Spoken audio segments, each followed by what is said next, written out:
A service of KIBMradio.com, the Internet's home for an all old-time radio.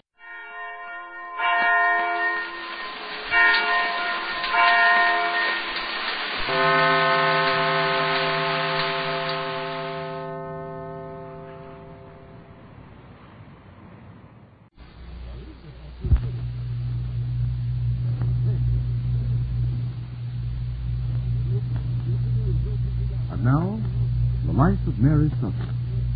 The best intentions all too often go tragically astray. Last Friday, Charles Cheney proved this sad truth to the great hurt of Mary Sothern and Max. Taking the stand against Max, the warm-hearted gangster tried to show that Max wasn't the kind to associate very intimately with a gambling ring with which he himself became implicated. In his zeal to clear Max, Cheney stumbled into revealing that he and Max had once held Dr. John Benson up at the point of guns to prevent Benson's having the gambling house raided. Well, Max definitely interested in the gambling house. Max holding up a leading citizen at the point of a loaded gun. It was all the prosecutor wanted to hear. And with a triumphant and satisfied flourish, the prosecution rested. It was the turn of the defense to undo the dreadful damage and try to save Max Sanders from a prison sentence.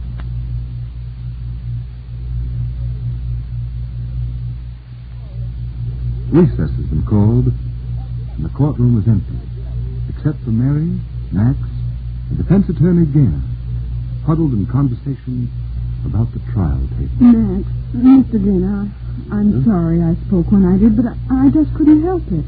There was poor Mr. Cheney trapped and not knowing what to say, afraid of hurting Max. That was all right, Mrs. Sanders, all right.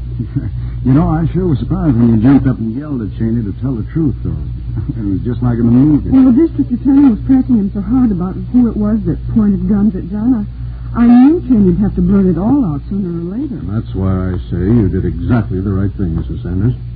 Don't you see, by urging Cheney publicly to tell a truth that has done Max a lot of damage, it might influence the court to believe more readily the story Max here is going to tell on the witness stand. Oh, do you really think so, Mr. Green? Yes, I do now. No, the DA sure had Cheney going. He would have had it out of him in 10 more seconds, even without you telling Cheney to shoot the word. You always did have a good head on you, though. Oh, thanks, Nick. Oh, that's all I need. I did it on the impulse of the moment, and then I could have bitten my tongue off after it was too late. Oh, listen, we'll have him on the run when we come up to bat. Am I right, Mouthpiece? Mm-hmm. Oh, excuse me, Mr. Gaynor. Sure, Mr. Gaynor. I'd be the last person in the world who wants you to become discouraged or pessimistic, Max. Yeah. On the other hand, you must realize by now that the district attorney has quite a case against us. Oh. Now, please understand me. We haven't lost this case yet. We haven't even begun to fight. We place all our faith in you, Mr. Green. Thank you. And I hope I haven't spoiled things for our side.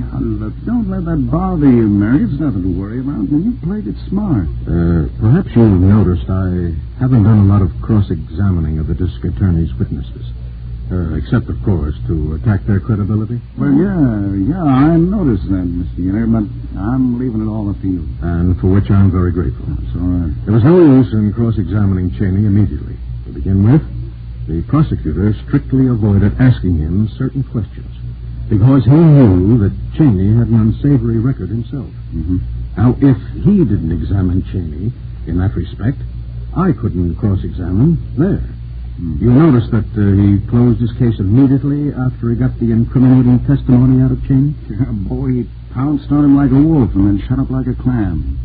He's smart, too, D.A. I waived the cross-examination for the time being. Mm-hmm. We'll get to Cheney later. Yeah, but look, Mr. Gaynor, go easy on the guy, will you? As easy as I can. Yeah. And still get you off on this charge. Mr. Gaynor. Yes? If we should lose, I say if we should. Mm-hmm. Now, dudes, we ain't lost yet, have we? Now, better let her have her say. Go on, Mrs. Sanders. How long? Mm-hmm. I mean, it's up to the judge to decide. I know what she wants to know. She wants to know how much time they'll give me if I'm convicted. Yes? Well, I think I can tell you this much. It's 1 to 5 years. But, They wouldn't. Mrs. Sanders, a defense has two purposes. First, we try to get a complete acquittal. Mm-hmm. Failing that, we aim for the best settlement we can possibly make with the law. A year. 2 years. 3. Well, it's impossible to say right now, Mrs. Sanders. There's no use getting worried, Mary. Mr. Gainer knows his apples, boy, and he's going in there and giving the stuff, ain't you? We're going to do our best. Sure. I suppose I could save your own testimony for later, but I'm not going to, Max. No? No. Is Max going to testify today? Yes, he's going on the stand right after recess. Oh, the palms of my hands are getting all wet with sweat, the way they do when I'm nervous. Well, you have nothing whatever to fear, Max. You've told me your story. Now you tell it to the court exactly as you told it to me. Frankly, straightforwardly, unemotionally. That's our only chance. But, Mr. Gainer, Max is still upset. Perhaps if we wait for a little... No, Mrs. Sanders. By jumping up in court and urging Cheney to tell me the whole truth, even if it hurt your husband, you created a fine psychological situation. And that's what I'm banking on now. The court and the jury realize that your intentions are honest. If you'll be honest when it hurt, it's fair to assume you'll be honest all the time. Anyhow, let's hope they see it that way. I know, but it's such an utterly fantastic story. Well, it's true. What about that letter I wrote? And that proves it's true. It proves that I wanted to break up again. Now, you mustn't be too hopeful about that letter, Max. Hmm? I'll introduce it by all means, but don't count too much on it. You must be prepared for possible ridicule when you tell your story. I know. It's going to be hard to make them believe that Max really aimed to round up the gamblers himself. Well, it just happened that someone else tipped the cops before I got around to it. Well, I'll help you along when you're on the stand. And don't get excited or angry when the prosecutor cross-examines you. Stick to your story and ignore his sarcasm. Yeah. Well, I'll just look out at Mary and she'll give me a big smile. Just what the doctor do. $1 million worth of charm goes a long way in a courtroom. Well, I'll just step out for some milk and a sandwich, if you don't mind now. Sure, go right ahead. Keep up the old fight in him, will you, Mrs. Sanders?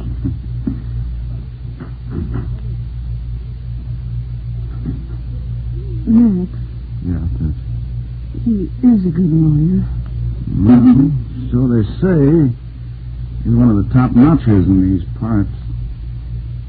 Seems to know what it's all about, all right. That's what makes it worse, I'm afraid. Yes. Yeah. He ain't very optimistic, is he? But, darling, he's right not to build a lot of false hopes. There, you see? You don't think I've got a chance either. Oh, you have, Max. You have. You heard him. You've only begun to fight. Oh, I ain't got a leg to stand on. You both know it as well as I do. Don't you? Don't you? But what'll Phyllis do if I get the clink? What'll you do, Mary? Well, you mustn't think of that now. Yeah, but what about you and the kids? That's what I want. John, Dr. Benson will see that we don't meet with any hardship, dear. What'll you do without me for maybe 2 or 3 or 5 years? Mary, I'm your husband. Please, Max, you mustn't break up now. I thought we talked that all over before the trial. Yeah. Yeah, I know. Only, well, I can't help it, Mary. Hey, look. I got an idea. Say, where are we at? I mean, how high are we? Huh? How high? Yeah. What do you mean? Well, you know, what floor are we on? Say, those guards are half dopey. They ain't watching me worth a nickel. I could get out of a window. Max, you wouldn't. Well, why wouldn't I? With what I got to lose if I don't? I'm going to make a break. You're not, Max. Now, let go of my sleeve. They'll capture you. You'll be a fugitive. You'll be admitting you're guilty when you know you're innocent. For my sake, Max, don't. Oh, look, you and the kids could meet me when it blows over. I couldn't stand it to be locked up and away from you. And you couldn't stick it out for long without me, Mary. You're my wife. We need each other. Now, let me go. Very well, Max. Do as you wish. But if you run away now, I never want to see you again.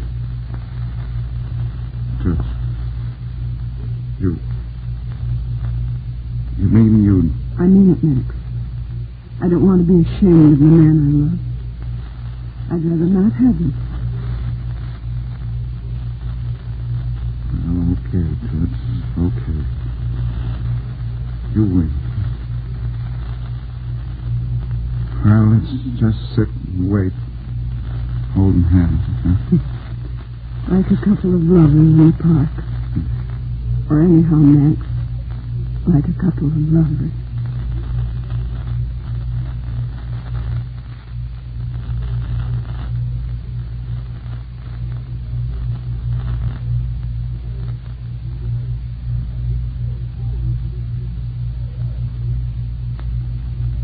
You are going to be called to the witness stand next, Max, to speak in your own behalf. Do your best, knowing the high prize that awaits you for victory. Mary, a wife among a million, perhaps. Freedom, help for your sister Phyllis. Vindication in the eyes of your fellow man.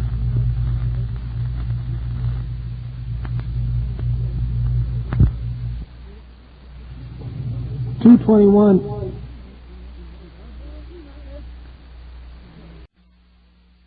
From Hollywood, California, and Chongqing, China, Autolite brings you Everything for the Boys, the Command Theater of the Air starring Mr. Ronald Colman and his guest for the night, Miss Ann Baxter, in a radio play by Arch Oboler.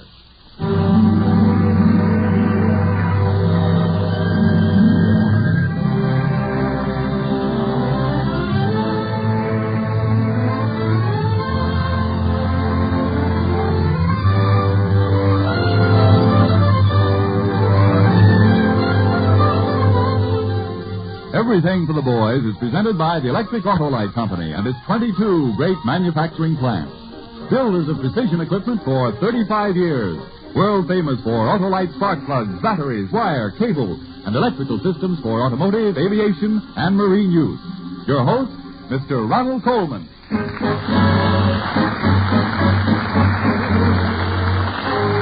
Thank you, and good evening. Ladies and gentlemen, last night I met upon the stair a little man who wasn't there. He wasn't there again today. I wish the heck he'd go away. Well, I've no doubt that's old and familiar to most of you. But seriously, have you ever seen a ghost? Do you really know what it is to spend the night in a haunted room of an old haunted house? And having prepared yourself with a candle and the box of matches within easy reach on the side table, to wake up with a start in the middle of the night, knowing there is something in the room? And then, as you reach out your hand in the dark to feel for the matches, to have them handed to you. Well, anyway, tonight you're going to hear the tale of a ghost going west. You may turn out your lights if you wish, but be sure and turn them on again for our chat with Chongqing later. May I say that last week we had our first overseas breakdown since we've been on the air. Atmospheric conditions prevented our speaking with the boys at Reykjavik, Iceland. But 7 successful connections out of 8 isn't bad. And we're keeping our fingers crossed for success with Chongqing tonight. So we dedicate to men and women of the Allied Armed Forces in the Far East this global half hour.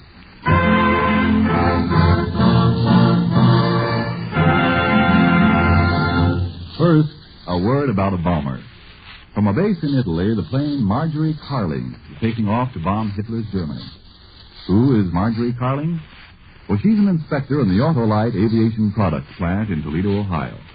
She's typical of girls in war plants throughout the United States and Canada for helping turn out the equipment our boys need to win the war. This singular honor of having a plane named after her came as a pleasant surprise to Marjorie. A picture of her working at her bench on an automatic pilot device appeared in a local newspaper. Somehow this paper found its way to a bomber base in Italy, and back came a letter. In part, this letter reads, "We guess this is highly irregular, writing to someone we don't know and never met, who doesn't know us, but here goes. The crew of our ship decided to pick out a nice, wholesome girl, one who's helping the war effort, as our pin-up girl. If you wouldn't mind, we'd like to name our ship after you." The letter was signed by 6 sergeants, the crew of the bomber called Marjorie Carling. There is a greater significance to this story. The boys over there are grateful for what the girls over here are doing to help win the war. Marjorie Carling is a true example of the thousands of girls in the 22 Autolite plants in the United States and Canada doing a great job. Keep up the good work, all you Marjorie Carlings. And good luck to the Marjorie Carling somewhere over Germany.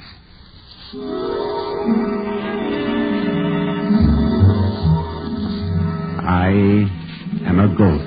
Now, don't get excited. I didn't wear a sheet and I wouldn't have said boo to old ladies. and I've never rattled a chain in all my days and nights. And I do not like to haunt houses. What fit to do? I like to kiss pretty girls.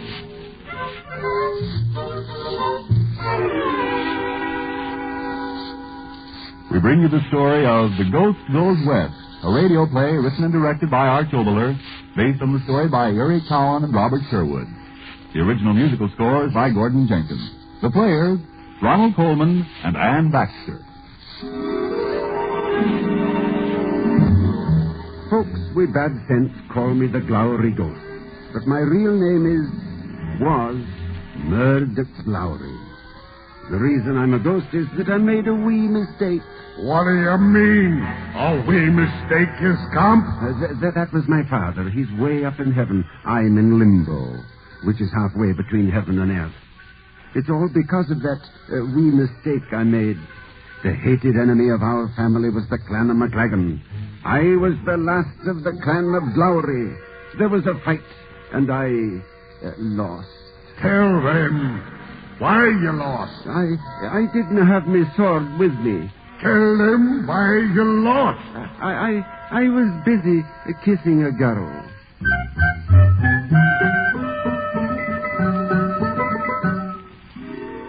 As punishment, I am in limbo, never to be welcomed by my ancestors into heaven, doomed to haunt the dark halls of Glowry Castle until... Tell them? Until I find a McLagan, twist his nose, and make him kneel before me. And make him admit that one Glowry can thrash 50 McLagan. Yes, Father. Oh, find him. But, Father, I've been searching for 250 years. Go on back to Glowry Castle and find him.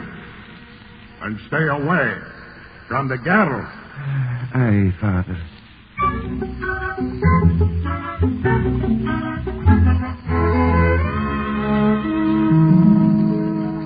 Oh, you're not serious. Father, you're really not serious. Well, certainly, Peg. Why shouldn't I be serious? I can afford it. But a castle, a Scotch castle.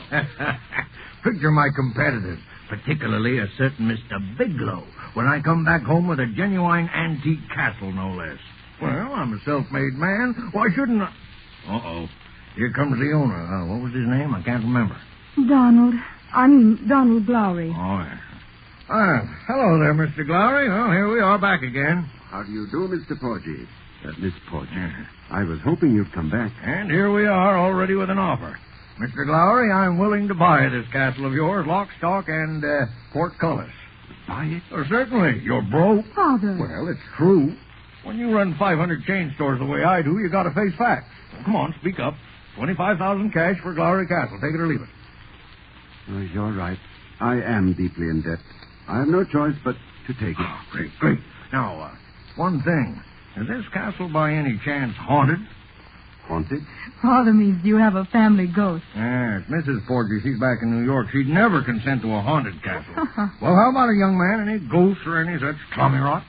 I'm not sure. I mean, why don't you and your daughter stay overnight and see for yourselves?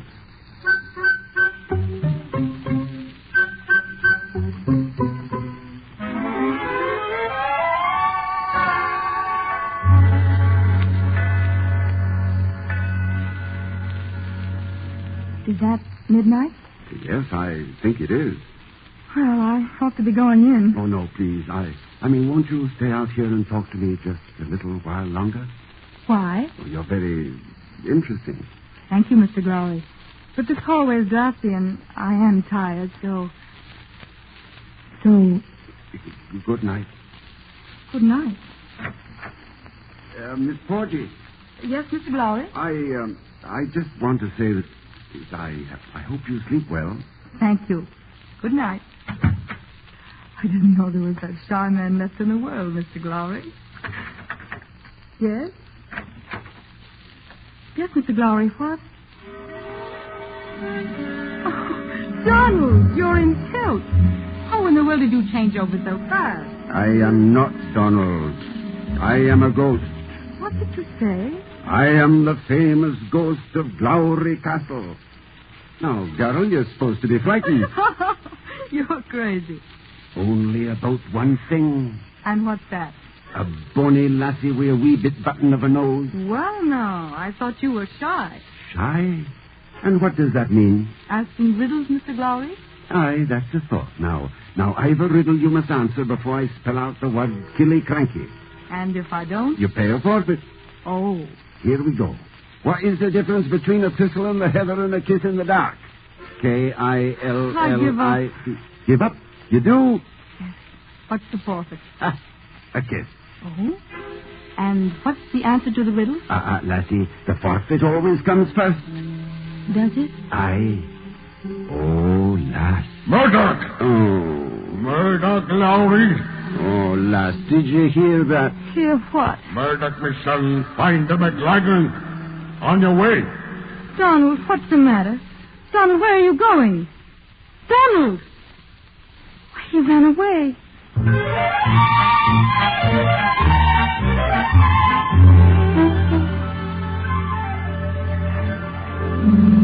Good morning, Miss Porgy. Well, how do you do, Donald? May I call you Donald? Yes, of course, Miss Porgy.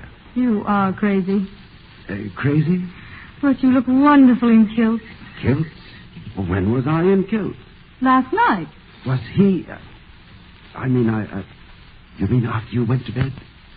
Donald Glowry, do you mean to stand there and tell me you don't remember about last night? Oh, I remember everything. What happened? You are strange. I never met anyone like you before. I never met anyone like you, either. I think I like Americans. Do you? Then you won't mind going with us. With you? Yes, of course. You understood, didn't you, that Father was taking this castle back to America. What? Yes, he's going to take it all down stone by stone and put it up again in America. But that's impossible. You don't know Father. I won't permit it. $25,000, Donald. But it's desecration. I'll be living in it. Is that desecration, Donald? But I don't want to go to America. Even if I ask you to. Well... Even if I give you some more forfeits, Donald? A kiss? Is it true it never rains in California?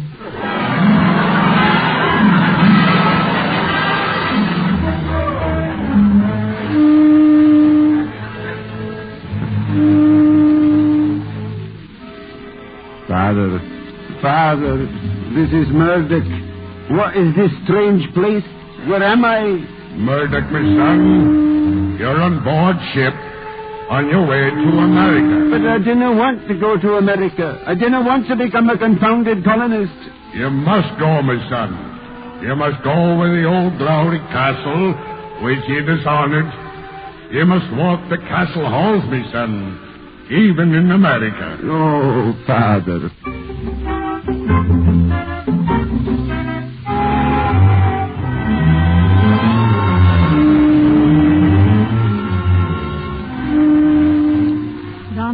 Donald, come sit by me. The deck steward moved our chairs and I... Donald, what is it? Donald, in kilts again. This wind, you'll have a cold by the time we dock tomorrow. Hey, lass, I think you're one I've seen before. What? What did you say, Donald? Would you like to play a game? Donald, are you seasick or something? It's called a riddle, and you must answer before I spell the word killy-cranky. Oh, Donald, not now. Dinna call me Donald. I'm a ghost. Now, come here, lass. Donald, please, it's come not here. funny anymore. I beg your pardon. I'm the ship's photographer. Would you mind if I took a picture of both of you? That man, he disappeared. He disappeared into thin air. A ghost. There's a ghost on this ship.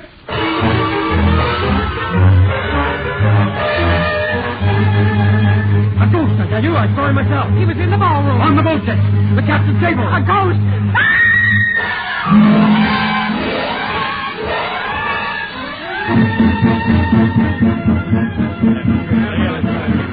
Baggage.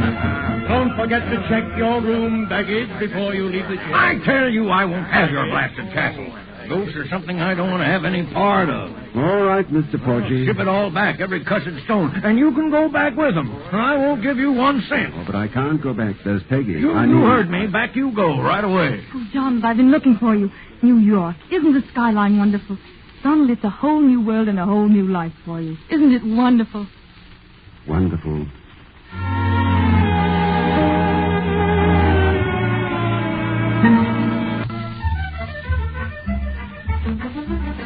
Porgy, is it true you're sending the castle back? Porgy, is it true you're afraid of ghosts? Mr. Porgy, when did you first know... Mr. Porgy, why are you sending it back? Mr. Porgy, isn't it true the Bigelow chains are going to buy the castle? Bigelow? What's that about Bigelow? Well, I just saw the head man of the Bigelow chain, that young Scotchman, and it looked to me as if he was cutting you out. Cutting me out, nothing.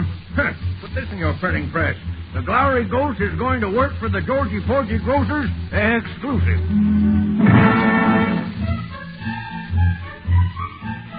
The Congress of the United States of America has the duty to call attention of every American citizen to this outrage.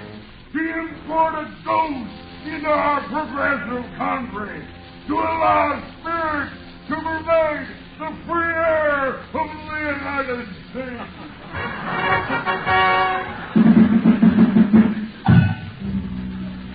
Yes, my noble lords, the fairest flowers of Scottish architecture are being uprooted from their native soil. Not only this, my noble lords, not only our castles, but also our ancestors are being shipped over to please the fancy of those who have no ancestors of their own.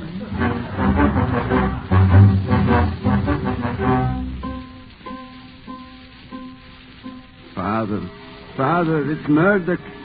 Didn't you hear me? Aye, my son. Father, I didn't like it here in the colonies. They put up the castle again. They say I'm good publicity. Publicity? What's that? I didn't ken. But they put up big signs all over the castle saying that the Glowery Ghost prepares to deal with the Georgie Porgy groceries. Oh, Father, what'll I do? Revenge, my son. I swear it. Be patient, and ye shall have your revenge.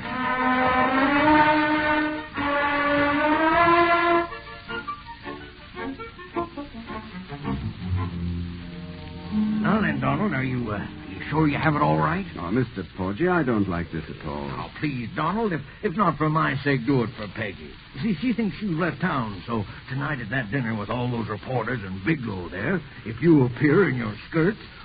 Kill, please. Yeah, that's what I said, kill. You say a few words, and then you disappear. Why, that does it.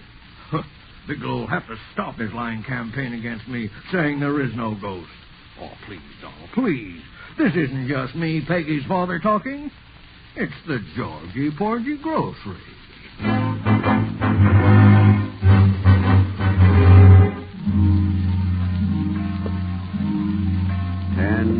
11, 12.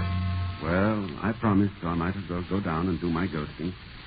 Oh, Murder Glowery, wherever you are, for this masquerading I'm about to do, forgive me. Oh, I beg your pardon, I didn't... Donald! Donald, what are you doing? You left. Oh, you can't be.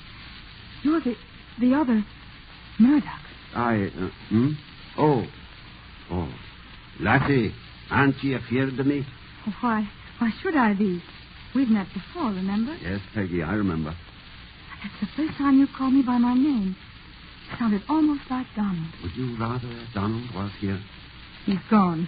He won't be back. Oh, I think you're wrong, Peggy. Why do you say that? Oh, because I know him.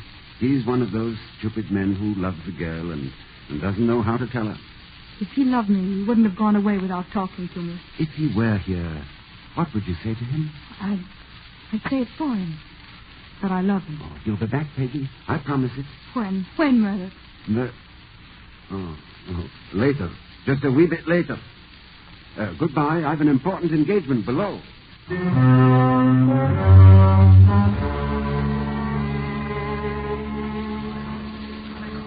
A fraud. That's what it is, a fraud. Oh, don't Bigelow, you shut up. And you put up. Where's the Georgie Porgy Glowery Ghost? Answer me that.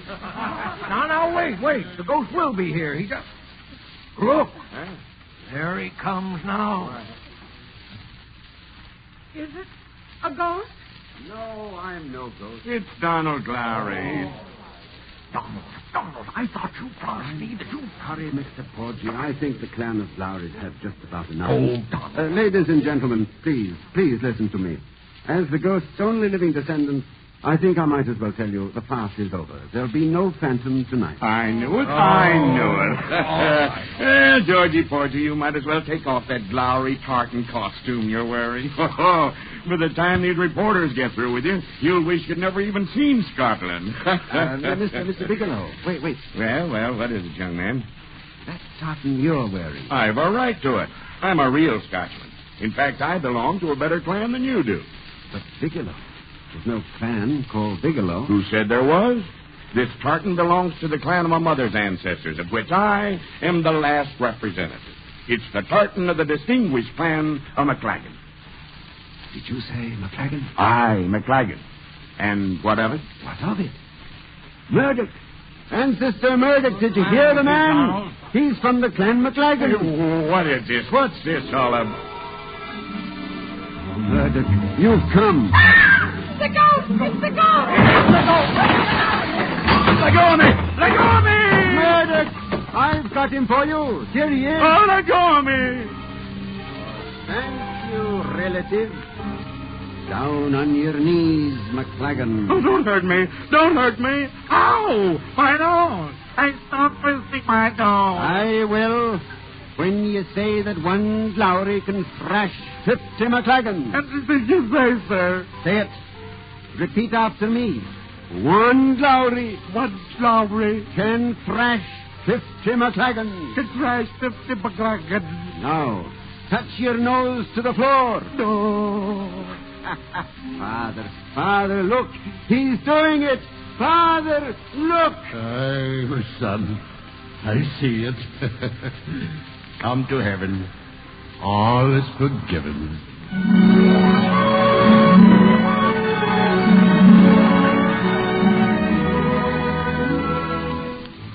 Oh, Donald, I saw it all. Did it really happen? Yes. Now I understand. It was you I met on the stairs a little while ago. You who said you loved me, but didn't know how to say it. Yes, I know how to say it now. You don't have to. Just tell me the answer to that riddle he asked. What is the difference between a thistle in the heather and a kiss in the dark? I don't know. I really don't know. Why are you laughing? Then you lose. So please, give me the forfeit. Oh, Peggy. Oh, Donald, riddle me another riddle. Quick.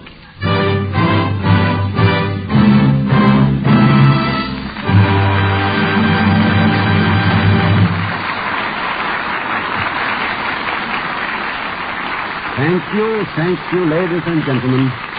And thank you, Ann Baxter, for being such a lovely Peggy. I hope you didn't mind my doubling in Scotch. And now, Frank Martin. In a moment, the shortwave circuit between Hollywood and Chungking will bring in the voices of two soldiers speaking to Mr. Coleman and Miss Baxter here in Hollywood. Meanwhile, a few words about the family automobile. 130 million Americans and 12 million Canadians have an interest in your car. It's an important unit in the national transportation system of our two countries, vital to all of us. Keep it rolling. In spite of its age, there are probably thousands of miles left in Old Faithful, and you can get these extra thousands of miles by taking extra care of your car. Among other things, this means having the battery checked regularly by experts, your local car dealer, your serviceman, or any one of the thousands of Autolite service stations. Have them replace worn battery cables with new Autolite cables. Keep the liquid level up. Be sure the battery is bolted tightly to the frame. Keep the connections clean. Have it recharged when necessary. If your battery cannot be brought up to full strength, replace it with a new Autolite battery. Autolite batteries are engineered for dependable power, long life. No wonder many leading automotive engineers specify Autolite batteries as original equipment in the cars they build. Remember, 142 million people are depending on your car, so keep it rolling. Remember, the name Autolite means precision manufacturing. Now, Miss Coleman, Chungking, China is standing by. That's fine. Now, Anne, we'll see if the dawn comes up like thunder out of China across the bay. With a little less noise, I hope. All right. Now, you put on these earphones. The Burma Road is temporarily closed, but we'll try another, a highway through the sky. Here we go. This is Ronald Coleman and Ann Baxter calling Chungking, China. Come in, Chungking. Hiya, Hollywood. Hello. Is that you, Chungking? Yep, and this is Sergeant Bill Sauter. Oh, that's fine, Bill. And is Sergeant Charles Blair at hand? Yeah, Vinny Blair's here, too. Hello, Mr. Coleman. This is Blair talking. Is Ann Baxter there? Yes, and I think Vinny's a very pretty name, Sergeant. Oh, Miss Baxter, you're pretty, too. Why, thank you. Hello, Ann. I'm Bill. Oh, Bill, how are you? And he's cute, too, Miss Baxter. Well, listen, if I may intrude on this beauty contest, I have some messages for you fellows. Well, headphones, Mr. Coleman. Well, first you, Bill. We talked to your mother in Toledo, Ohio. She made a request. Can you hear? She asked that you sing the song you used to sing at home. A few bars of Tonight We Love.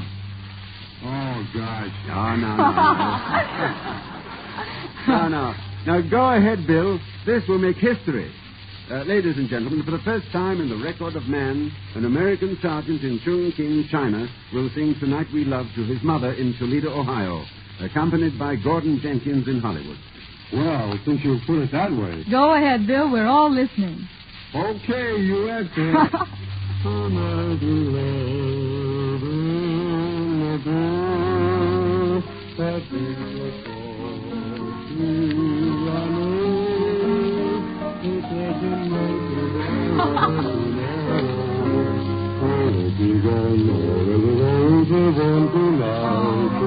Wonderful, Bill.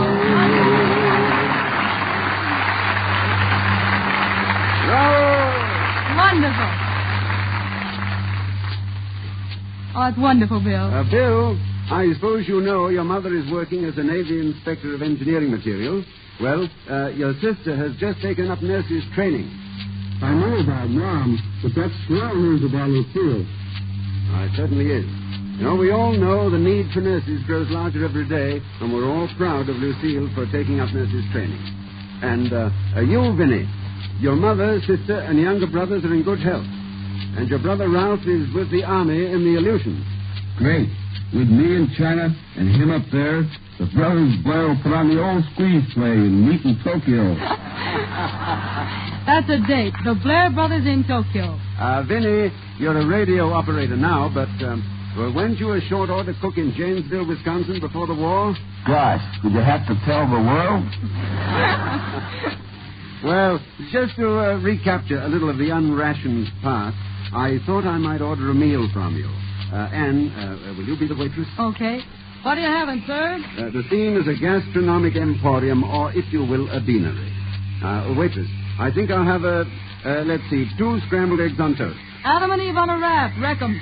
Okay, and I'm after, sir. Well, if that's scrambled eggs, I'll just have some hash. Close your eyes and sweep out the kitchen. Or perhaps a glass of orange juice. Hog one. And a cup of coffee. Draw one. Blonde or brunette? Blonde or brunette? That means cow or no cow. Oh, well, make it a blonde and put the cow on a raft and wreck it.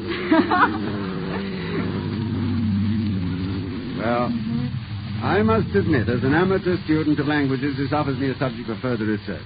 But seriously, fellas, I wish we had just the right words to tell you how we feel. Bridging oceans and continents just to chat with you out there.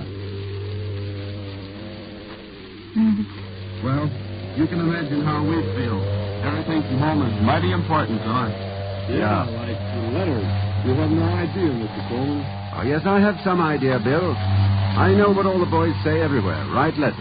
But be sure and send them V-mail so we can get more of them and get them more quickly, too. Tell us about home. About the family. The dogs, the girlfriend. Sure, and about Aunt Evelyn and Uncle Harry. Just anything about home. You see, we're interested. It happens to be what we're fighting for. All right, well, that's all for now, men. And, boys, I'm so proud of you all I could kiss every one of you. Well, what's stopping you? Okay, here goes. Did you get it? And good night. Good night, everybody. Good night. Best of luck, men. And God bless you.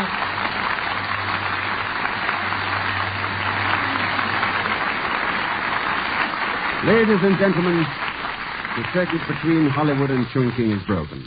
Just one word about another soldier who was many thousands of miles from home. He was lonely. And the more he saw and heard of the unfamiliar, the more he ached for just one known face, one friendly voice. Then he heard music and he heard laughter, and suddenly he felt back home because a woman came up to greet him and pointed out the serviceman's club with its lounge, a dance hall, a library. This American woman dressed in a Red Cross uniform showed him a home away from home. That's all. He wasn't lonely anymore. Again next week, Autolite invites you to be present for this new global half-hour, Everything for the Boys, uniting the home front with the battle fronts overseas. Your host, Ronald Coleman, will have as his guest Miss Martha Scott in a dramatization by Art Oboler of the intriguing story, Girl of the Road. Our overseas conversation will be with 2 Canadian soldiers speaking from a base near Naples, Italy. This is Ronald Coleman saying good night to you and the boys, and God be with you. The offense of Army personnel does not constitute an endorsement.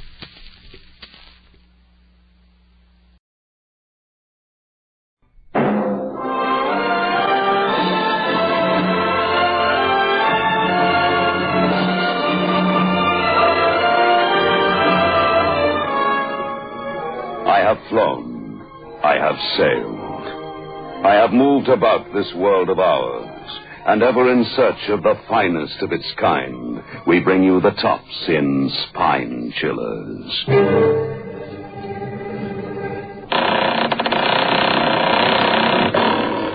The Creaking Door.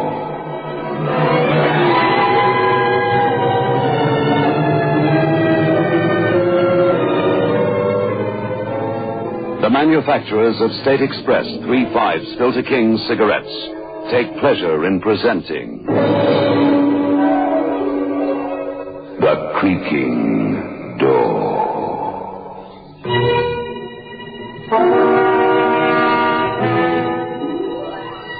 Do you know what claustrophobia is? That's the feeling you get when everything seems to be pressing in on you. People who suffer from claustrophobia should take care not to get themselves trapped in confined spaces. You have to be careful. You could go right out of your skull.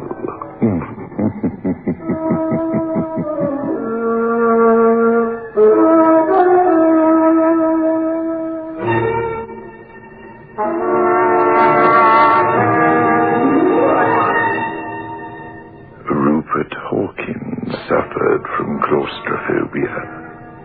So much so that he wouldn't even take the lift to and from his office on the 8th floor. Couldn't stand lifts, Rupert. Never used them. Until that night when he worked late and realized that if he didn't hurry, he was going to be very overdue at his appointment with his beautiful young wife. She was young and beautiful, and Rupert was 52, and possessed of a very vivid imagination. Good heavens, is that time? 6:30. Oh, no one in time to meet Laura. Oh, perhaps she isn't at home yet.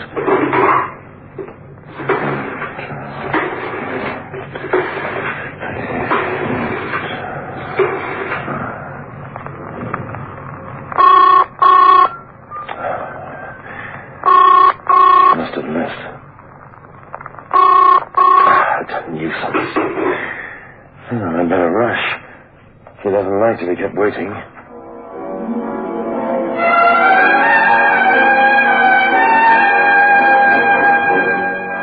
As I came out of my office door, the lift opened. I hesitated for a moment. I never use lifts. I can't stand that feeling of being trapped, cut off. I can't stand it. I was late. I glanced briefly at the stairs. It would take me a good 10 minutes to walk down, and I was late already. If it had been any other woman... But Laura... Well, we hadn't been married very long. I was late as it was. I got into the lift.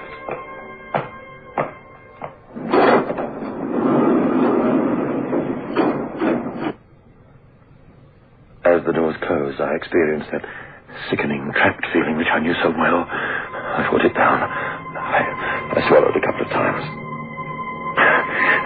And then I pressed the button. The lift started to move down. The sweat started to the palm of my hands.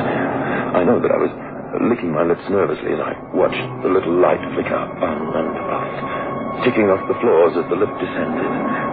7, 6, 5, 4. I waited for the 3 to light up, but it didn't. And then I was suddenly aware that the familiar humming sound had stopped. The lift was stuck between floors. At first, I couldn't believe it. I kept telling myself that it was just some small electrical fault causing the lights not to work. In a minute, the G would light up and I'd be at ground level. But it didn't. There wasn't a sound all around me. There was a silence like a tomb. A tomb. My tomb. I knew then something terrible was going to happen to me. I knew I wouldn't step out of that lift alive.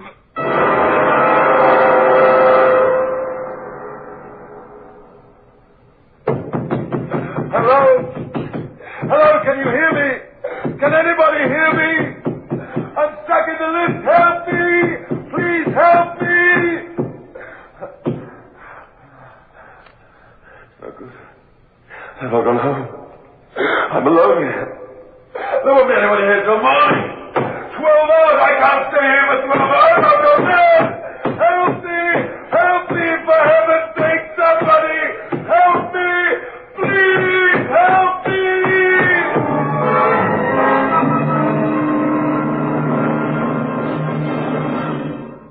But nobody heard. Nobody came. I found myself sitting in a sweating, quivering heap in the corner of the lift. I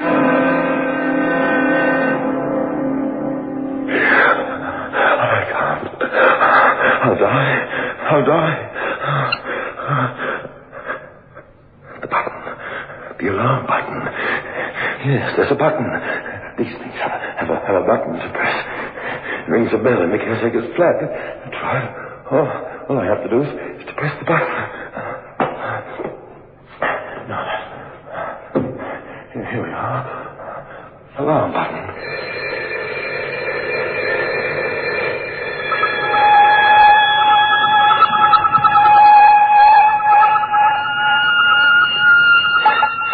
I stood.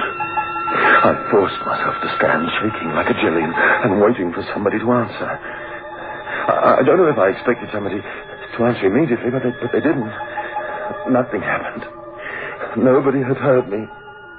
I was alone in the lift, in the empty building.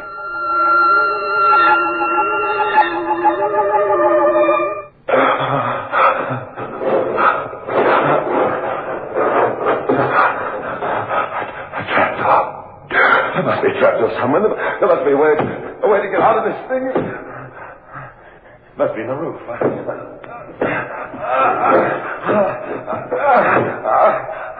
I can't reach. There must be a trapdoor there, but how do I get up? There's nothing to stand on. I can't stand it. I can't stand it any longer. It's driving me out of my mind.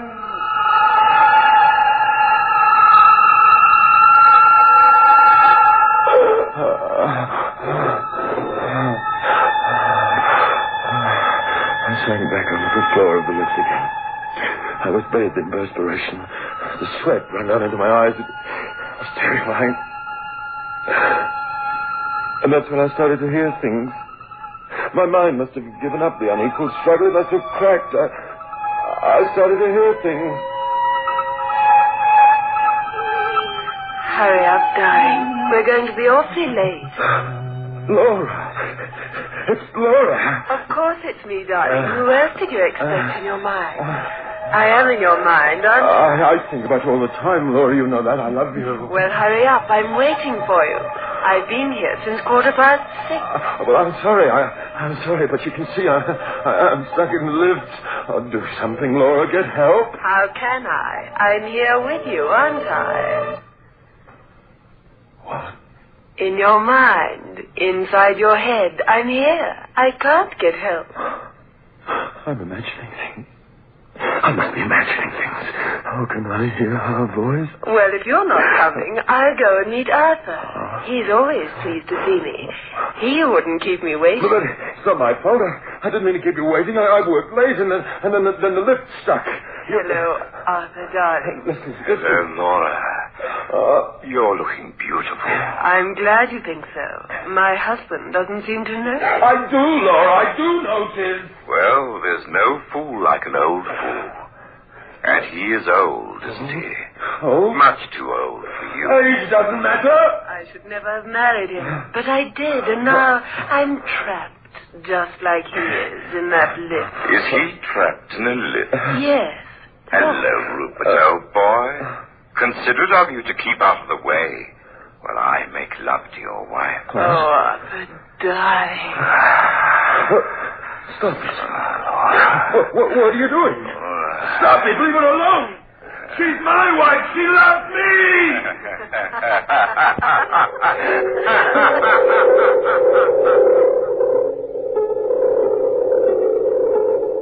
My mind was going. I could feel it falling apart piece by piece. I could hear Laura laughing. Sometimes they spoke to me, but most of the time they ignored me. They were making love. They were kissing. And it was all happening inside my head. Inside the lift. All at once it was as if the lift was my head. I was inside my own head. That's a terrible place to be, inside your own head, inside your own lift. Life in a lift, life in a head.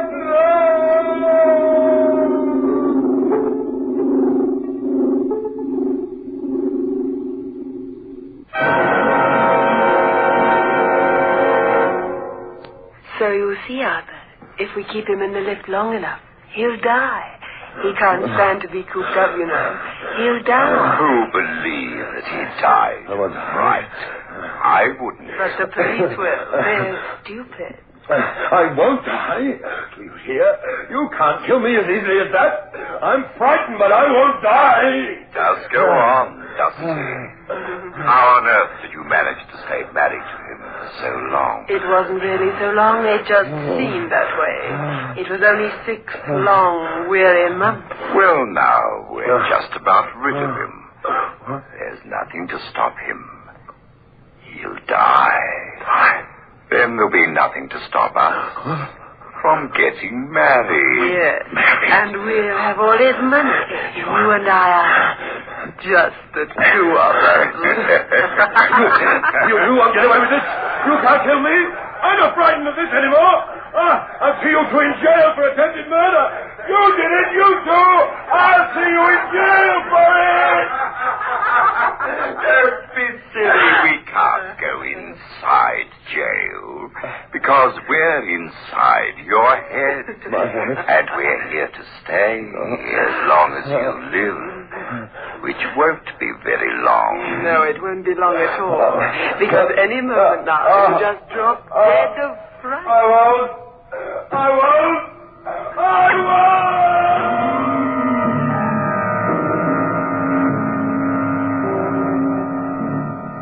And I didn't drop dead of fright. Suddenly the lift meant nothing to me. And I wasn't frightened any longer. I was suddenly strong and powerful. Too powerful and clever for those two. Laura and Arthur. I'd show them. I'd show them.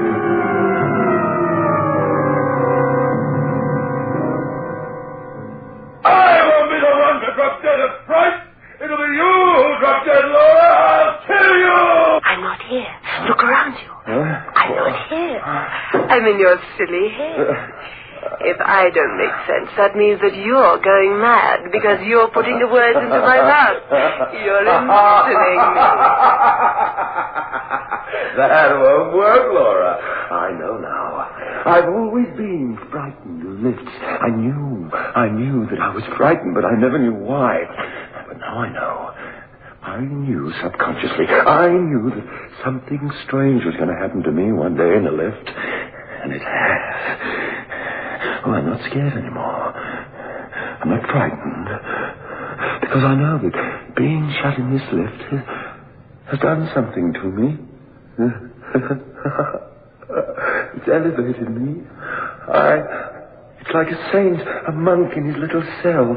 You come nearer to the mysterious spiritual things. I've been given the power to understand what you and Arthur have been doing to me all these years. You and Arthur, I know. You're trying to drive me mad, but you won't succeed. I'll kill you both!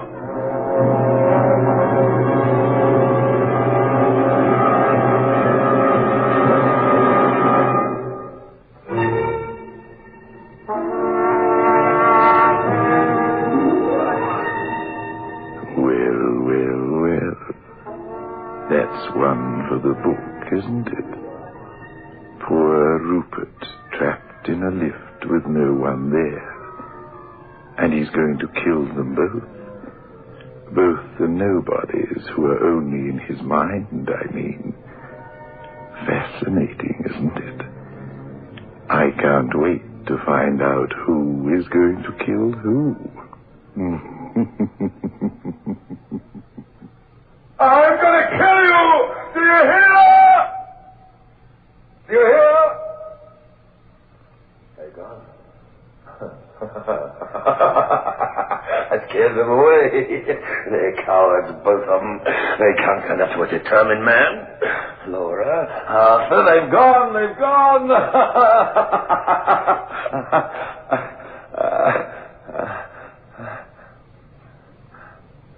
I'm alone. I'm all alone in this lift. In this building. I don't want to be alone. Laura? Arthur? Where are you? Please come back. Please come back. We're not coming back. We're going dancing. I wonder... Laura. Arthur. Oh, Arthur. It's heaven to be here. Just the two of us. Just the two of us. No. Oh, darling. Kiss me. Darling, how long have we got to wait? Not long. I've a plan to get rid of him. One night at the office, I'll keep him working late. He'll have a date with you. He'll be in a hurry. He's always in a hurry to get to you. You take the lift once, and I'll be there. I'll be in the office when he leaves. It will be easy to slip up to the roof and throw the breaker. Stop the lift between floors. That's all we have to do.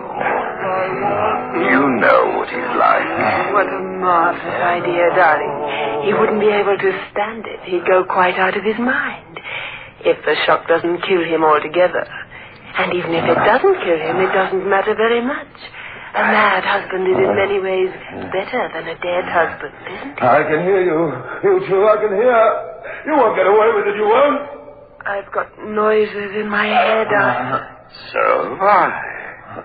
Like that old fool talking. It is me!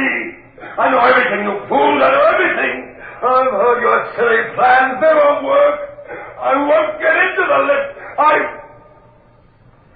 Yes, that was a silly thing to say, wasn't it? You are in the lift.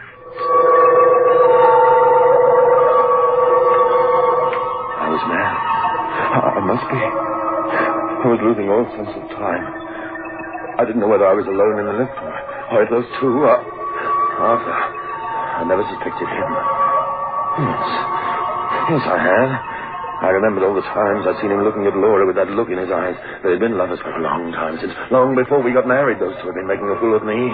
Well, I'd get my own back. Suddenly, I knew it was true. I didn't know if I'd imagined what I'd heard. I didn't know what had happened, but I knew it was true. I knew that Arthur and Laura were lovers. And I knew that if ever I got out of that lift, I'd kill them both. If only I could have known. what was really happening then. If only I could have known that Laura had got tired of waiting for me and had walked towards the office block. She'd met Arthur on the way.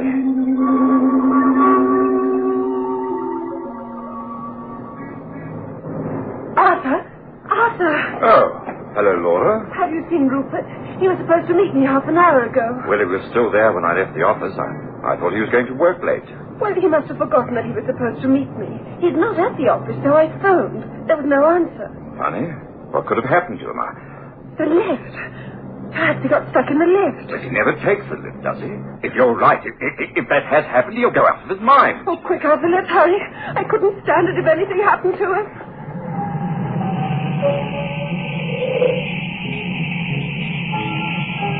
If only I could have known. But I didn't know. I had no idea of what was really happening. Inside that lift, everything had become unreal. I was hearing, imagining all sorts of things.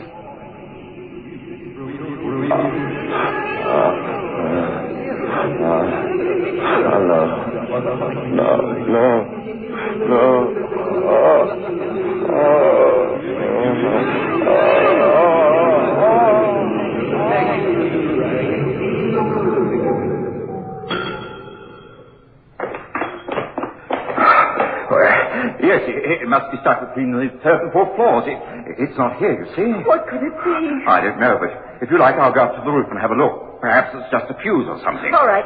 You do that. I'll wait here on the ground floor. In case the lift does start again, I'll wait for him. Oh, how terrible. Poor Rupert. You're very fond of him, aren't you? I love him, Arthur. I don't think I'd want to go on living if anything happened to him.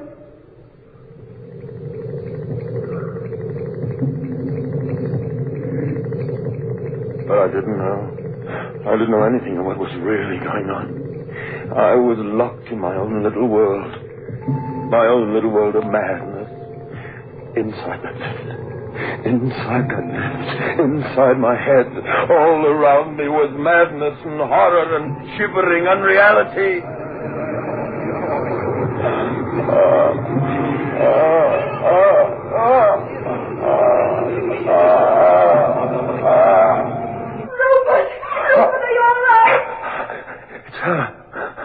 She's back.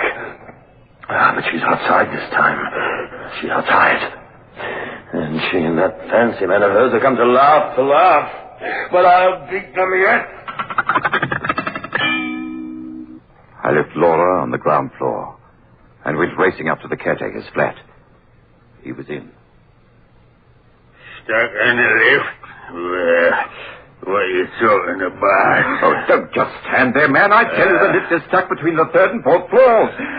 You've got to get it started again. If you don't, that man will go mad. Mad? Why? He's a sufferer from claustrophobia, that's why. Is it what? He can't bear to be shut up. It makes him feel ill, very ill. You must do something at once. It's funny.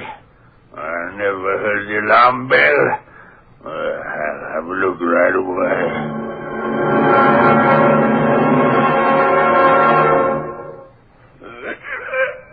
There we are.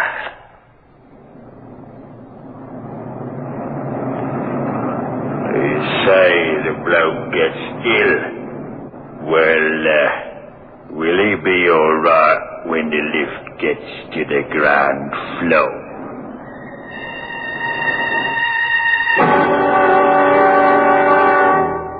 I went cold. Laura would be waiting on the ground floor. I'd seen Rupert once before when he'd accidentally shut himself in the stationery cupboard. I shuddered at the remembrance of it. He'd been completely mad for a time, and I realized I couldn't possibly get down to the ground floor before the lift did. I prayed.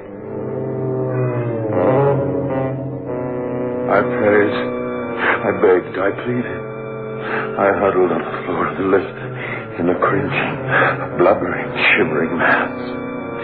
I'd known fear. I'd known terror. But this...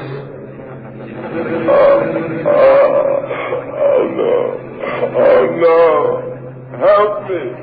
Please help me. For the love of pity, help me.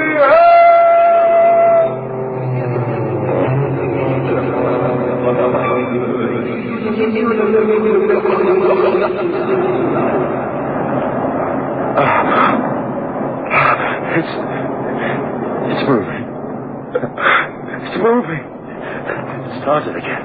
Oh, please, don't let it stop. Don't let it stop. Don't let it stop. Come to me, Rupert. Arthur and I are waiting. Yes, we are waiting. Come, You swine, you did it. The two of you, didn't you? Well, you won't get away with it. You won't get away with it. You won't. You won't.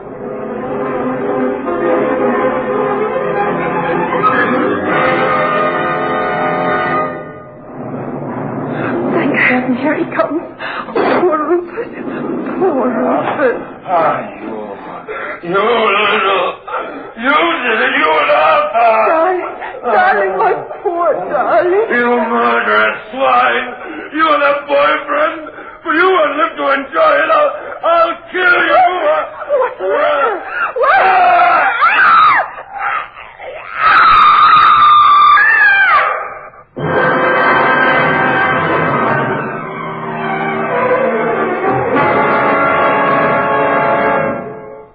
That's what happened. I don't remember anymore. But I killed her. And I'm glad. She and that man were making fools of me. I know they were. My friends told me. My friends in that empty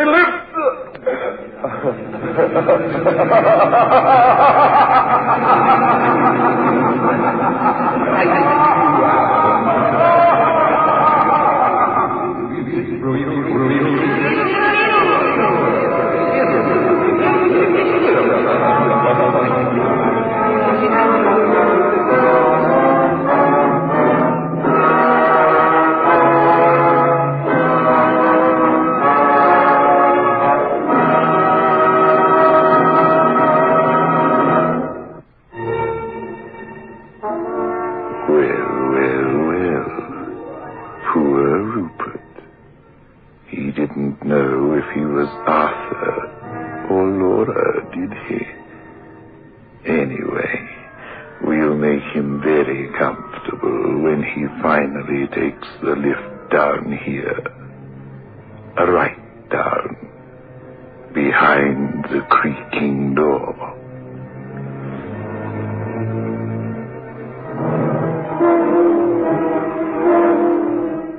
This is your host back again.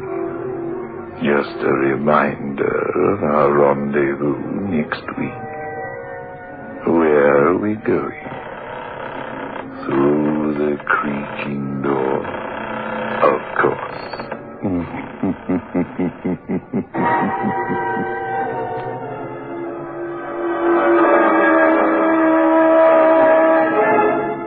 The creaking door.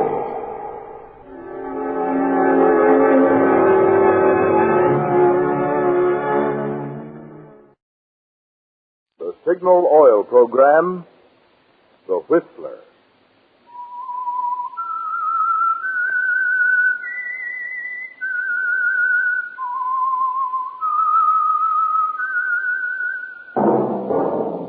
That whistle is your signal for the Signal Oil Program, The Whistler.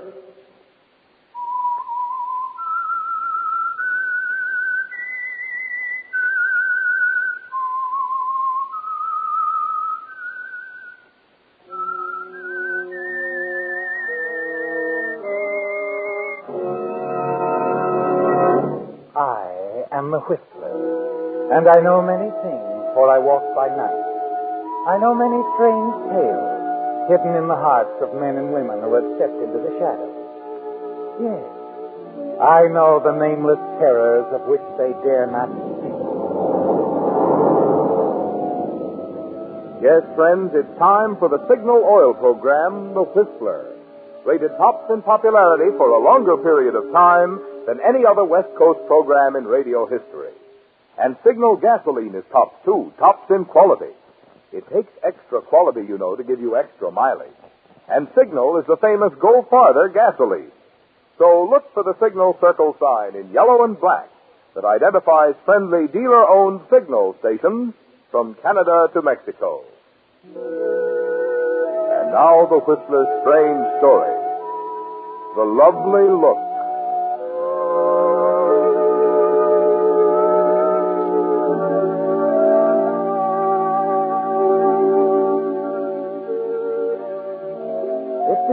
quietly, matter-of-factly, Charles Belden would have found it difficult to trace it back to the exact moment when he began to feel as he did toward the girl. Certainly it wasn't love at first sight. Somehow he could still tell himself that he was beyond that sort of thing.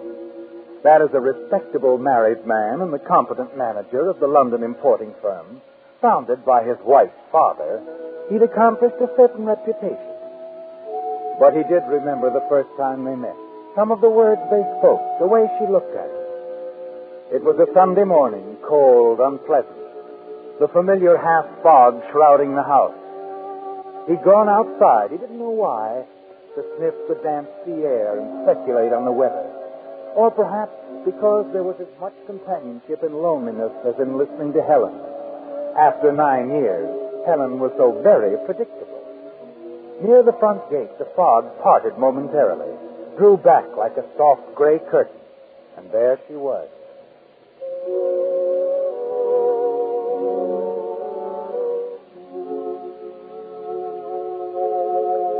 She came walking up the road, hesitated as you discovered one another, silently, and then... Hello. Well, hello. I'm sorry. I've been walking forever, it seems. I wonder if you could direct me. I'm trying to find the Belden residence. Really? And now that you've found it... Have I? I'm Charles Belden. Oh, Mr. Belden. Of course you don't know me, but I came in response to the ad. Ad? In the London Courier.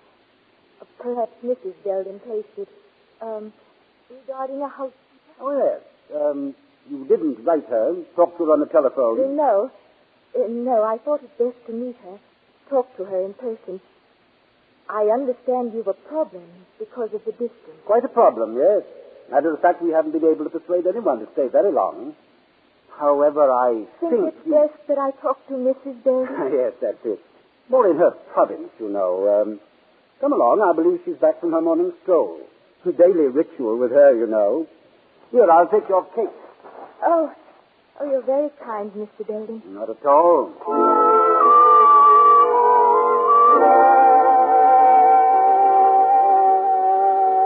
It's strange, isn't it, Charles? The effect of that brief moment of silence when you first caught sight of her.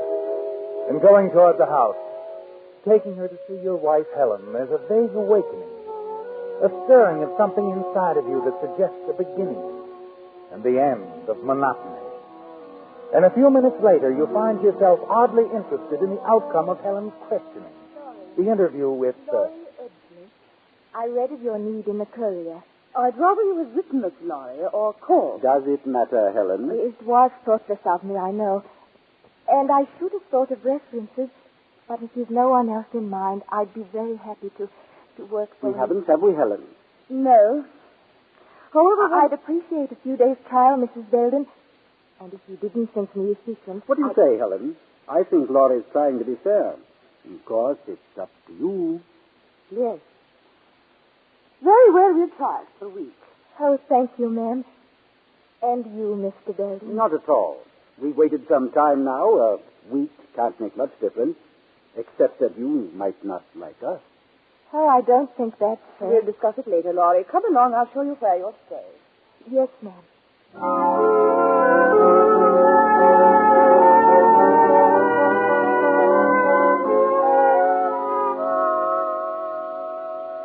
The way she looked at you. That's it, isn't it, Charles? Laurie's gentle, lovely look.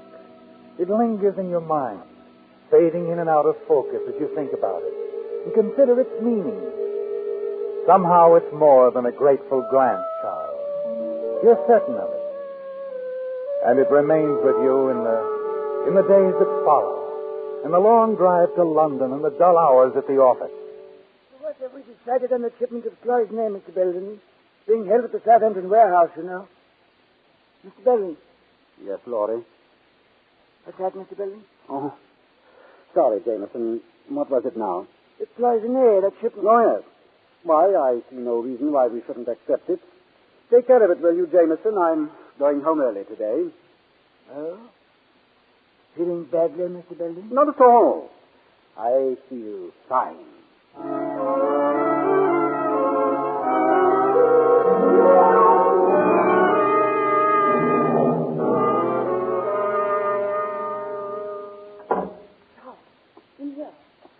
What is it, Helen? Close the door. Charles, that young woman. You've got to get rid of her. Laurie, isn't she satisfactory? Oh, as a housekeeper, she's excellent. Well, then I don't understand. It happened early this afternoon. Oh, Charles, it upset me. So Mrs. Wilton drove up from the village. Oh, that busybody. She came to discuss the elections at the club. You know I'm running for the presidency, and I'm counting on her support to put me... All right. What happened? Well, Laurie didn't answer the door. I finally had to do it myself. Is that all? Helen, the girl, simply hasn't caught on to the routine of things. It isn't that I'm trying to tell you. I spoke to her when Mrs. Wilton had gone. Charles, she asked if she did everything else to our satisfaction. Would we mind if she didn't answer the door or take telephone calls? What? Exactly my reaction. Naturally, I demanded an explanation. Well, did she give one? It isn't satisfactory. Not to me, Charles. What did she tell you? A wild tale. Something about coming out here to get away from someone. Oh? A man. He's in love with her. She professes to be terrified of him. Says that he's threatened to kill her. And you don't believe her? Believe her? There's more to it than that. The girl's a fugitive, Charles. Something of the sort. I wonder. Wonder? Yes. She seems so gentle, Helen. So harmless and gentle. And we've had so much trouble getting anyone to stay. You mean you don't think we should do anything about it? Well, if you insist, I'll talk to her. But you're not at all alarmed about leaving me way out here alone with her. Charles, I'll never understand you. You're careless of me, thoughtless, disinterested in everything. Even my father's comfort. Helen, please don't speak that. No, you're going to talk to that girl. Charles, dismiss her. Tonight. She just doesn't... Oh, I'm sorry. It's all right, Laurie. Come in. I'm going to bed, Charles. Good night. Good night, Mrs. Belton. Laurie. Yes, Mr. Belton. Laurie, we've just been talking, and... Yes? Mrs. Belden, told me how well you did your work today, and it's all right, Laurie. I'll get that. You don't have to answer the phones or the front door, ever. And you're going to be all right. Right here. Oh, thank you, Mr. Belden. Thank you very much.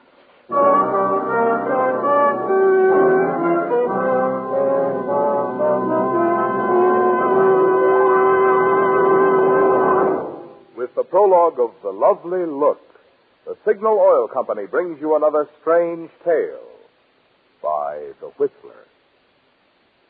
You know, out here in Hollywood, where The Whistler is produced, an actor or actress often becomes famous for some one feature, such as the legs or the body or the voice, that folks often overlook the fact that they're also very great at acting. Well, it occurred to me that it's much the same with Signal gasoline. Signal has become so famous as the Go Farther gasoline, many folks forget what makes that good mileage possible. The quality in Signal gasoline. You see, the best yardstick of gasoline quality is mileage. After all, the only way any gasoline can give you better mileage is by helping your motor run more efficiently. And when your motor runs more efficiently, naturally you enjoy quicker starting, faster pickup, smoother power. The kind of performance you expect from a quality gasoline. That's why we say, to be sure of the tops in gasoline quality, just remember two things. One, in gasoline it takes extra quality to go farther. And two, Signal is the famous Go Farther gasoline. And now back to the Whistler.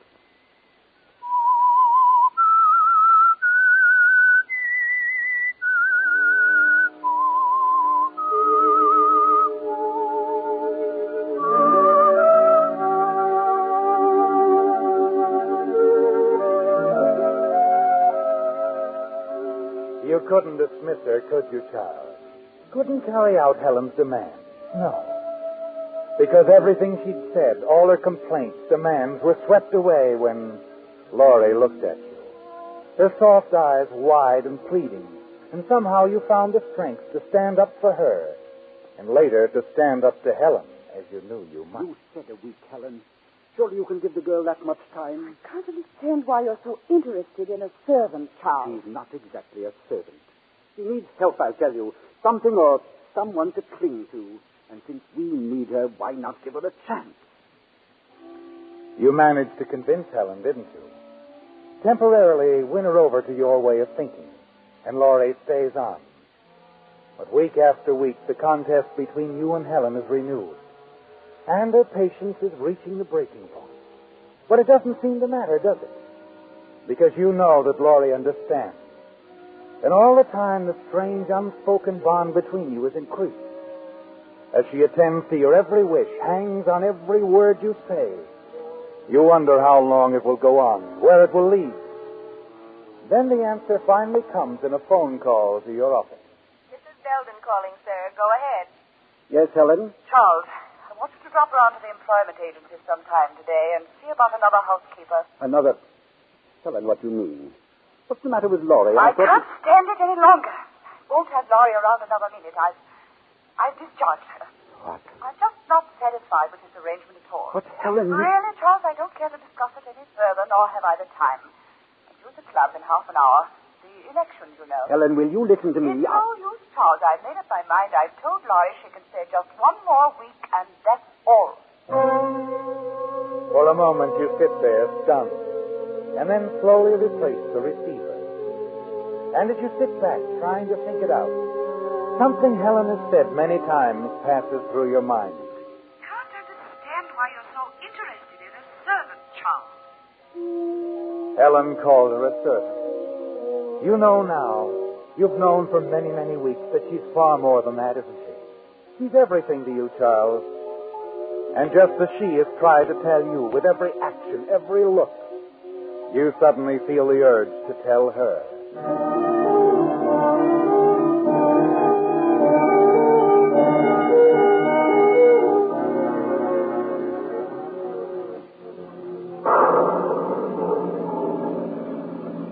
An hour later, you're racing across the English countryside.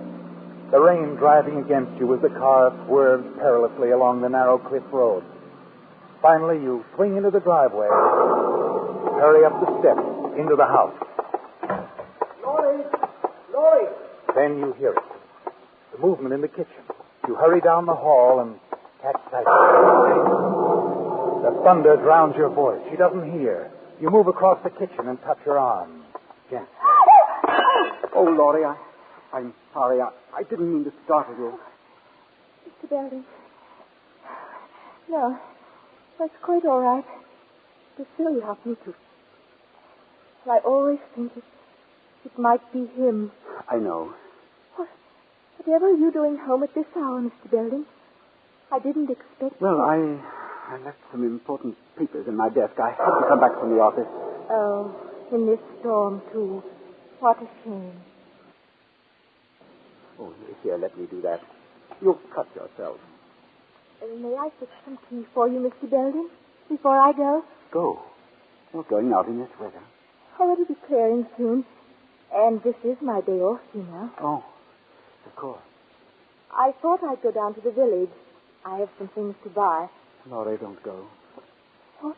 I mean, the village road. It's terribly slippery in the rain. On the way here, my car skidded, almost went over the cliff. Oh, how awful. You could have been killed. Would you have cared, Laurie? Why, of course, Mr. Belden. You've been so kind to me. Laurie, listen to me. You can't go away. You mustn't. But Mrs. Belden said... Oh, she's quick-tempered. She says a lot of things she doesn't really mean. And besides, I can't let you go. Well, I suppose I could stay until you got someone else. It isn't what I mean, Laurie. Well, I know I'm handling this rather badly. I don't quite know how to say it. You see, I've never really been in love before. In love? Don't you understand? Please. I want to marry you, Laurie. But you are married. Laurie, I'll change all that, and when I'm free... Please, Mr. Belden, you mustn't talk that way. I had to let you know how I felt. And now that you do, well, I don't expect an answer right away. I hope you'll want to think about it a little. I think I'd better go now, Mr. Belden. Yes, all right, Laurie. But you will think it over, won't you?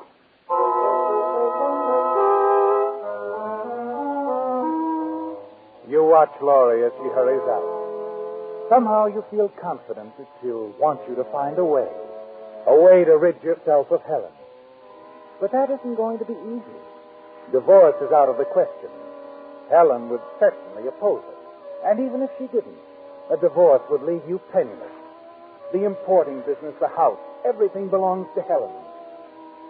Moments later in the library, you pour yourself a drink, pace the floor, try to find the answer to your problem. You're so engrossed with your thoughts, you don't hear the car in the driveway, the sound of the front door, and you don't feel the eyes watching you from the hallway. Then... Charles. Yes. What? Oh, Helen, I know. You didn't expect me so soon. Well, I thought this was going to be an all-day meeting. It was going to be, yes. I simply walked out on them and came home. Something happened at the club. After all I've done for them. Imagine to elect a silly, illiterate creature like that Mrs. Meglin. I simply don't... By the way, Charles, what are you doing home at this time of day? Well, I... Really, Charles, I could have saved you this early trip back from town. I should have told you that Laurie always goes to the village on her day off. Didn't you know? What do you mean? I know why you came here, darling. You thought I'd be gone all day. You came back to see Laurie, didn't you? Laurie? Why, that's ridiculous. Is it? Helen, you can't be serious. Oh, stop it, Charles. You take me for a complete fool. I've noticed the way you watched her. Sick, stupid look on your face, mooning about like a schoolboy. Really. Helen, you're imagining things. I never did it. So amusing, Charles. Do you think for one moment she'd be interested in you? Helen, that's enough. You're so terribly dull, darling. So unromantic. Helen! I feel sorry for you. But you'll get over it. Laurie will be gone soon, and you'll go back to your rose garden, your pipe collection. And you'll still have me. Won't you, darling? Charles, where are you going? Charles!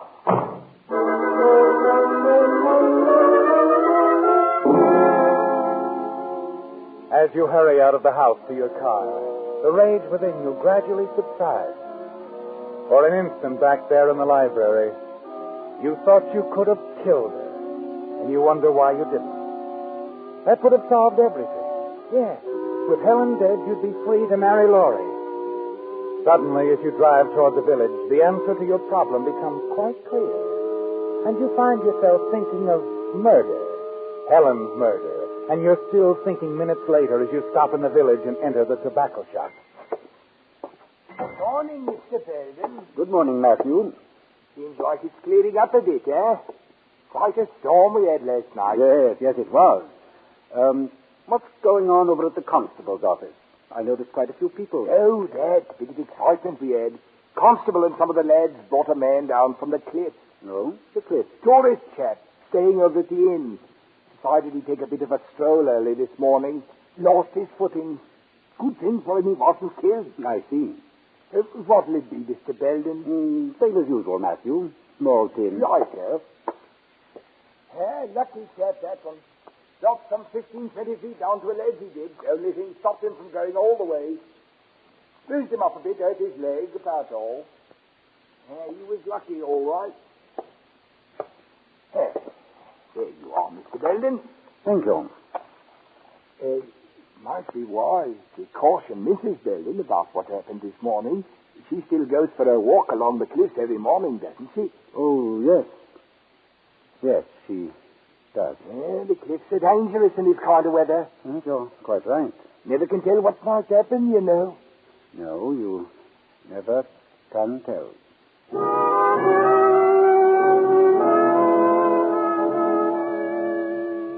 That's it, isn't it, Charles?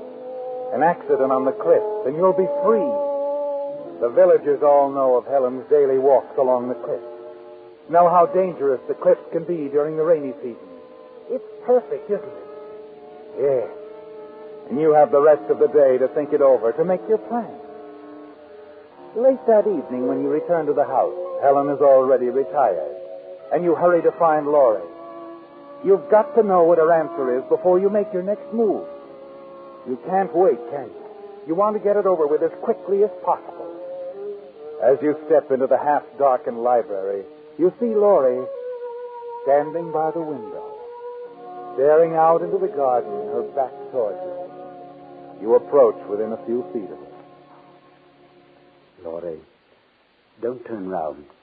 Don't say anything. Just listen to me. I found a way to be free of Helen. But first I've got to know how you feel. I've got to know if you want me to go ahead with it.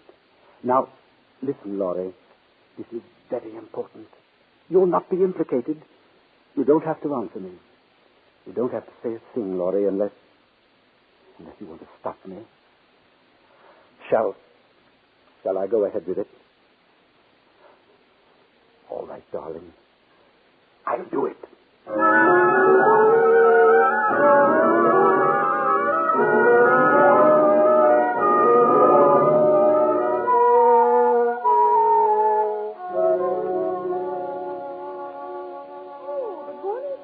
Morning, my dear. My, you're up bright and early, Robin. A surprise. We haven't had breakfast together in ages. Yes, I wanted to catch you before you left the house. You are going for a walk this morning? I thought I would. The rain has stopped. But why'd you ask? Helen, well, it might sound odd to you. Helen, early in our marriage, we used to go for walks together. It seemed to me that we were able to talk out so many things. That's true, Charles, but... I was wondering, couldn't I walk along with you now, this morning? Why, of course, Charles. But what about the office? Don't you have... No, it can wait, Helen. We're more important. Yes. Yes, we are. Charles, I'd enjoy having you go with me. We'll walk along the cliff, like we did before. I'll get my coat. And, Charles... Yes? I'm glad you thought of this. Good. I think it'll settle a lot of things, Helen, for both of us.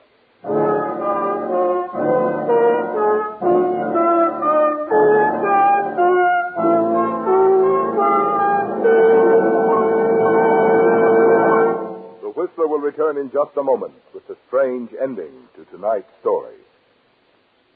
Meantime, since this coming Thursday is Thanksgiving Day, I want to say for Signal Oil Company and the almost 2,000 Signal dealers who serve the 6 Pacific Coast states from Canada to Mexico, we hope that your Thanksgiving will be filled to overflowing, not only with good food, but also with good health and good cheer. Certainly all of us can be thankful from the bottom of our hearts that we're living in America, the land of abundance and freedom for all. We of the Signal Oil Company like to feel that in our 17 years of serving the West, we have played a part in furthering the way of life that is America.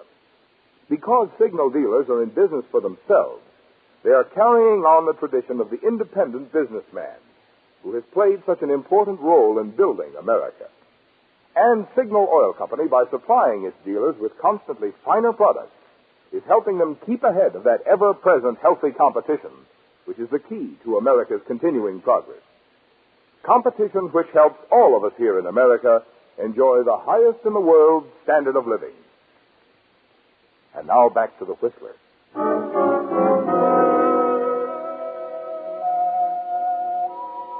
It's all over now, isn't it, Charles? The walk you took along the cliffs with Helen was the last one you'll ever have to take with her. And as you turn away from the precipice, the fog moves in around you, and you hurry back along the path toward the house. You're anxious to see Laurie again, talk to her, gain the reassurance that sweeps over you every time she looks at you. There's magic in those moments, isn't there, Charles? An enchantment and beauty that cannot be denied. And after the weeks of waiting, you've settled it finally. And Laurie need never leave the house that will now be yours. Laurie! Oh, there you are. Oh. Is something wrong? No, Laurie. It's over. Exactly as I said. Over? It'll seem like an accident, Laurie. I'm sure of it. It's happened to someone from the hotel in the village. They'll think it was the same with Helen. Well, what? Don't you understand, Laurie? Helen's dead. If they come round, just tell them we missed her this morning. Thought she'd gone for a walk. You killed her. Laurie. No, don't come near me. Don't touch me. Laurie! She turns, hurries away. You take a few steps after her, then stop. It's the shock, isn't it, Charles? You can feel it yourself now. The realization of what you've done. But you'll be all right, and so will Laurie. You wonder if you should go on to the office, give her time to think. And then suddenly you hear the sound of Helen's car from the drive and rush to the window. Laurie. hiding toward the village. Good Lord.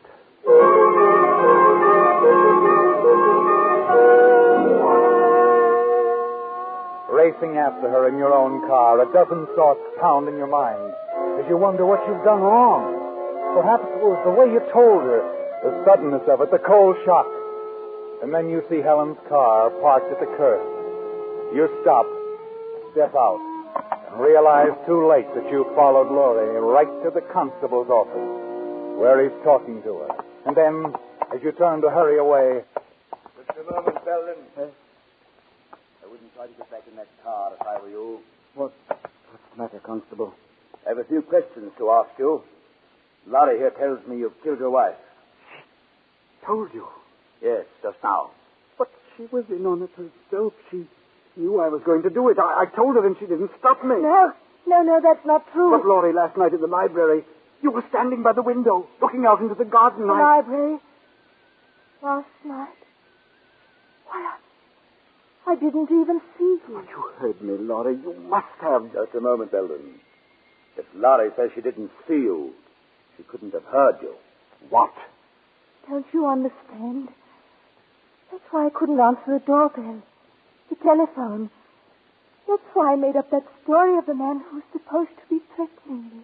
Belden, haven't you ever noticed the way Laurie looks at you? Yes. A lovely look. She has a good reason for that look. You see, Laurie can't hear. When she looks at you like that, she's reading your lips.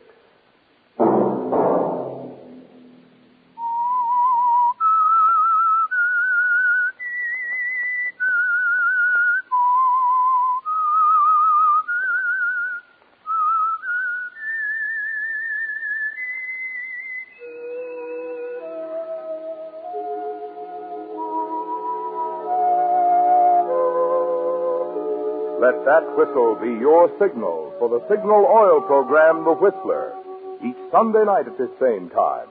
Brought to you by the Signal Oil Company, marketers of Signal gasoline and motor oil, and fine quality automotive accessories.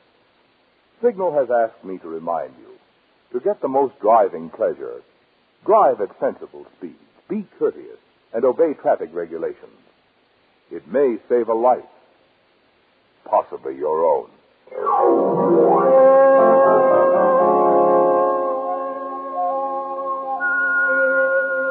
Featured in tonight's story were John Hoyt, Laurette Silbrand, and Mary Lansing. The Whistler was produced by George W. Allen and directed tonight by Sterling Tracy, with story by Mary Ruth Funk and music by Wilbur Hatch, and was transmitted to our troops overseas by the Armed Forces Radio Service. Remember at the same time next Sunday, another strange tale by The Whistler.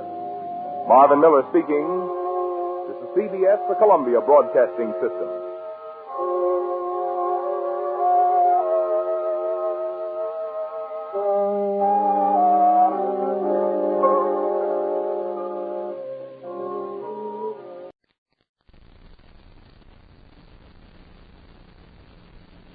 The Whistler.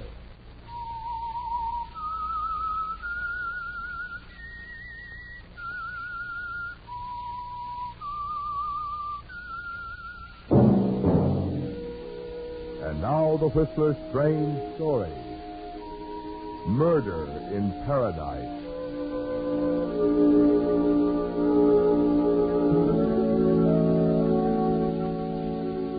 High in the Sierras, a lone hawk circled over Mirror Lake, its beady eyes fixed on a white patch moving slowly through the blue waters below. From the narrow road that ran along the lake's edge, another pair of eyes followed the patch of white. Watched the girl emerge from the water and remove the white bathing cap.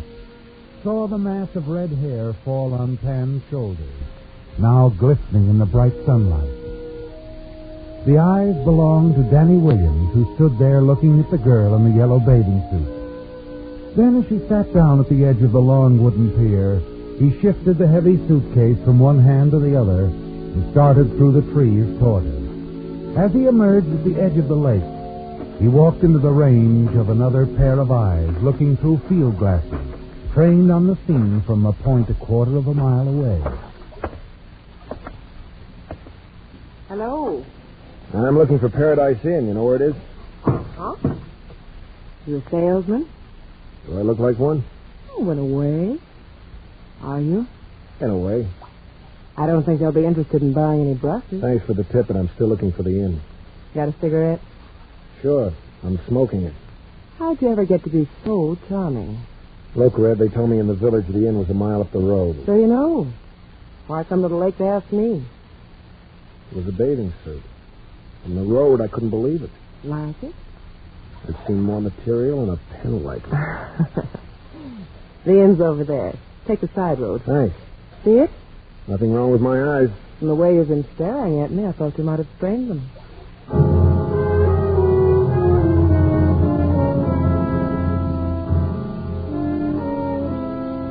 A quarter of an hour later, you arrive at the roadhouse.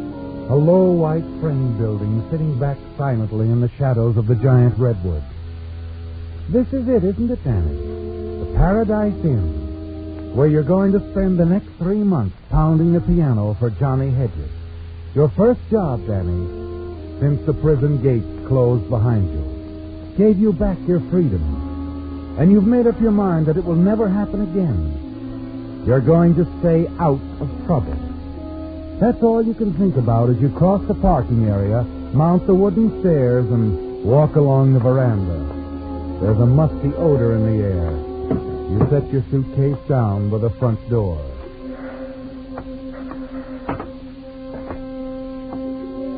The entrance hall is empty, silent except for the buzz of flies against the sun-drenched window. You make your way across the deserted dining room, past the battered upright piano, and push open the swinging doors at the far end of the room. The short, gray-haired man at the sink turns, peers at you over his glasses, and then begins to wipe his hands on the soiled apron. Hi, young fella. Hi. Where'll I find the boss? Oh, he'll be around. You, must be the new piano player. That's right, Danny Williams. Williams. Danny Williams. You never heard of me before. I'm Gus Peters. I do the cooking. Sit down, sit down. Thanks. He didn't meet you at the bus stop, huh? Who's he? Mr. Hedges? Hedges? No. How about a cold beer? You look like you could use one. Got any milk? Milk? Say, you sure you're the piano player? I said I was. Ulcers? No ulcers. The cows need publicity. Yeah, okay.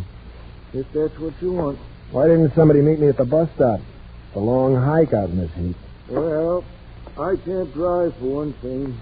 Never could learn how. Slade is still sleeping, I guess. He wouldn't go after you anyway.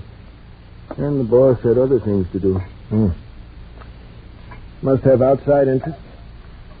Ain't business so much that keeps Mr. Hedges busy. It's keeping up with his wife that's got him going. His wife? Yep. Don't let her out of his sight much. Hey, want a sandwich or something? No, no thanks. He doesn't trust her. Real jealous, you know. Thinks every man he talks to is going to take her away from him. How about a piece of pie? No, this'll do. Yeah. We sure have been having a fast turnover of piano players around here. They couldn't stay away from her. It's the perfume, huh? Uh-huh. Yeah. Been only 2 men around here who ain't ever been bothered by Mrs. Hedges. Me and Andy Slade. You'll meet him. He works here in the back. How does he manage to resist? Ain't never been able to figure it out. He's strictly business and a natural cold fish. You leave your stuff on the veranda, Danny? Yeah. I'll take it up. Your room's in the attic next to mine. Don't bother. No bother. Just going upstairs in a few minutes anyway. Take a little snooze. Any objection if I try the piano on for size? No, go ahead. Yeah. Thanks. Gus? Danny. Yeah? Stay away from her, son. Just tend to your piano and you'll be all right. Yeah. Yeah, sure.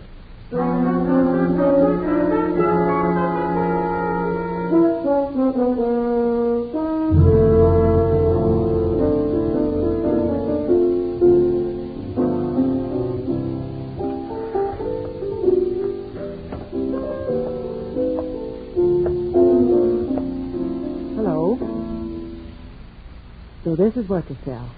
Yep. Strictly music. You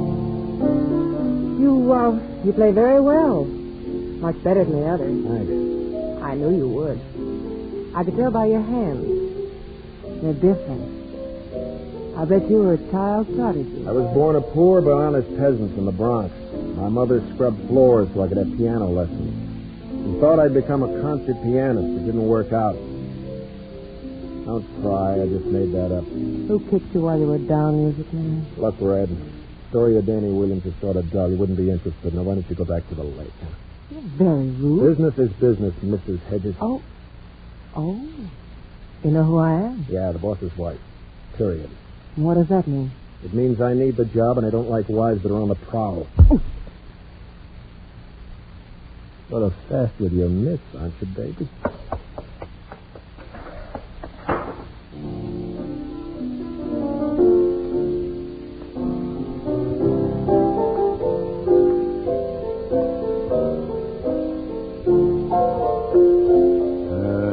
You're off to a great start, friend. Who are you? Well, I'm not Johnny Hedges, if that's what you're worried about. Relax, friend. My name is Slade. Andy Slade. I got the gambling concession out back. Welcome to paradise.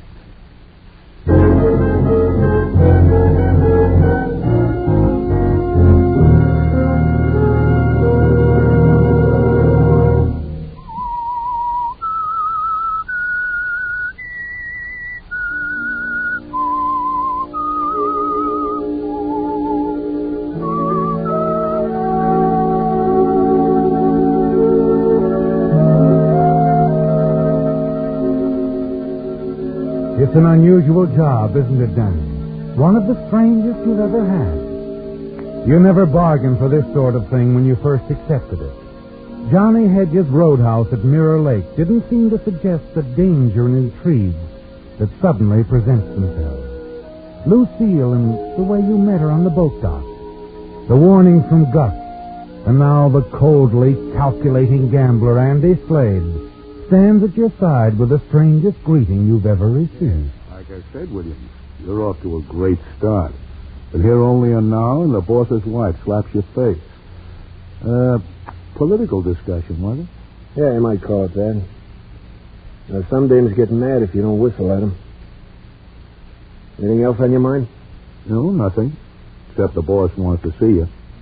We've been up there in the office listening to you. He thinks you're good. And you don't? Well, I keep telling him he'd be better off with a jukebox.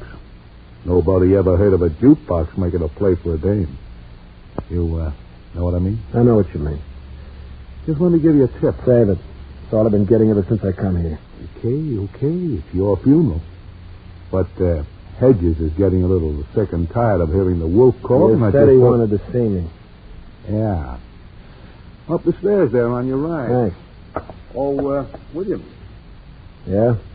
It was nice to have you with us. I think you'll get to like it here. That is, if you stay long enough.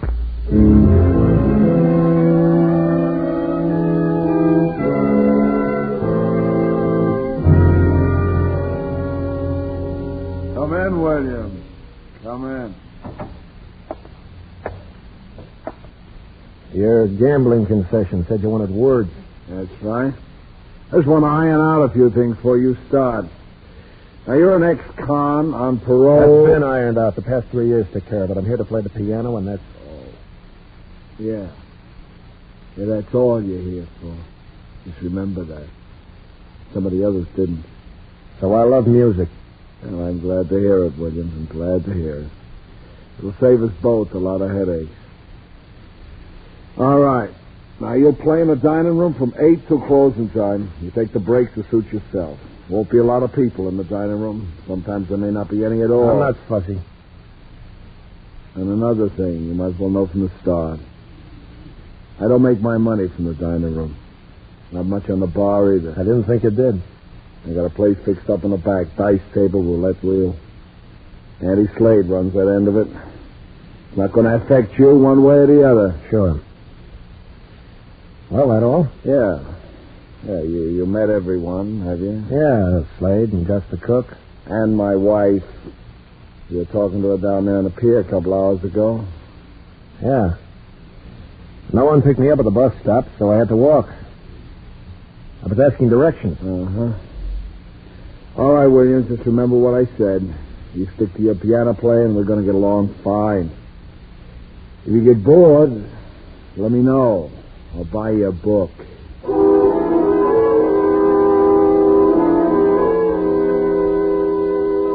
That night, you play for a half a dozen couples in the dining room.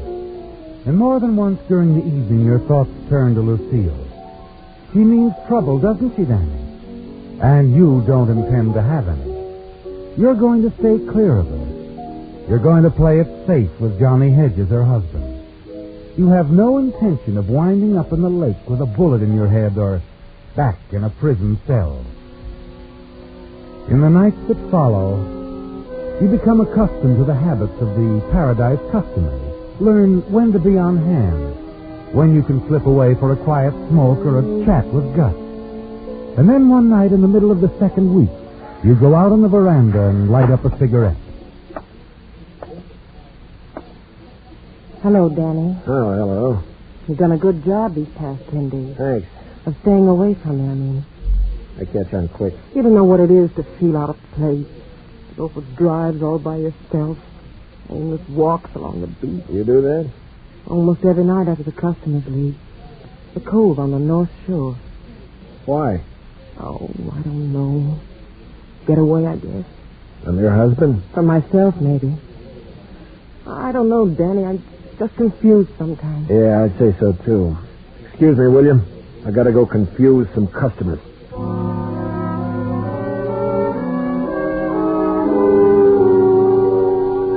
You leave her, Danny, go back to your keyboard and the cocktail concerto. But somehow through the evening, the haze of music, laughter in the smoke-filled room, is something that haunts you, keeps drifting back like broken parts of an old refrain. Almost every night after the customers leave, the cove on the North Shore.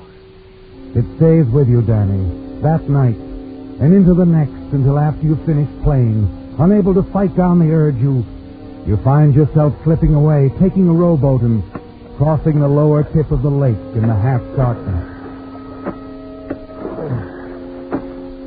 At the cove, you look around and there's no sign of her.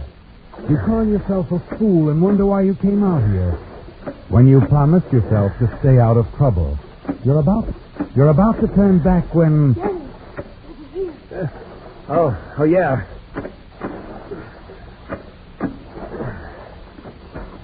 You can step right out here. Yeah.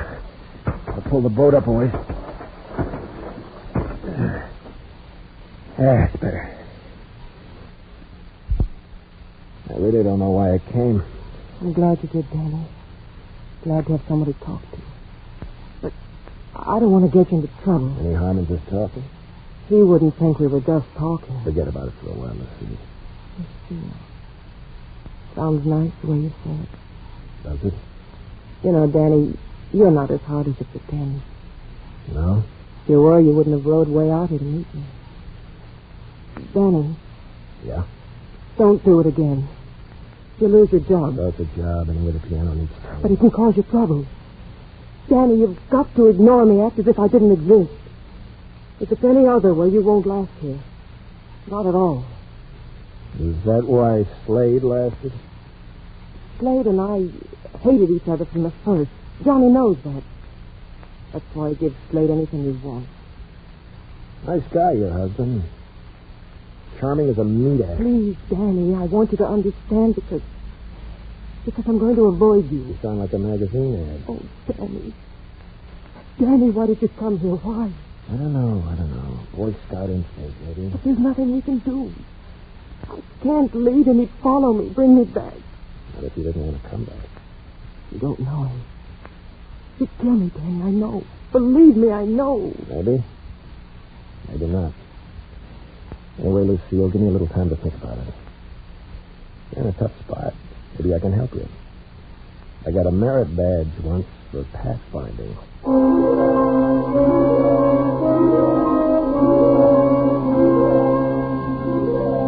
When you leave her, Danny, and start the long row back across the lake, you remember a promise. One that you made to yourself about staying out of trouble. And you ask yourself if this is the way. When you arrive at the boat dock, you're convinced that it must end right here. And then going up the path toward the roadhouse, you pass a small cottage in back of the inn. And suddenly you're aware of voices arguing, and you stop to listen. You drove around the lake. You met some guy. Oh, don't leave. I just go. Easy, son. What? Where are you going? I've been waiting to warn you. Hedges knows she met somebody. Good thing you didn't ride back with her in the car. Come on, Danny. Let's go back to the inn. Look, Gus, Come on, Danny. Yeah, I guess for a minute I had the crazy idea I should be butting in. You better stay clear of that setup, Danny. She's his wife. Not yours, you know. I just play the piano here, sure. That's what you get paid for. Okay. Just forget everything else, son. Forget everything. Except that you're the guy who wants to stay out of trouble.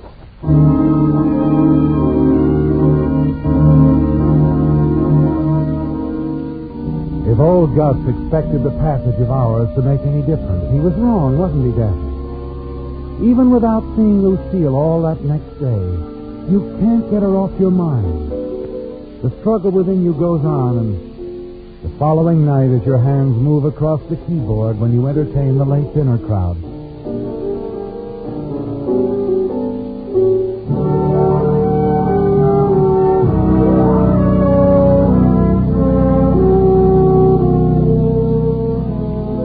and then shortly after 1 a.m, she comes in, moves quickly across the room, and as she goes past you at the piano, there's a quickly whispered message. I've got to see you, Danny, out back.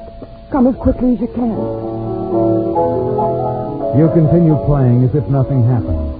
You've made up your mind, haven't you, Danny? You know it was a mistake meeting her at the Cove. And you're not going to repeat that mistake, are you?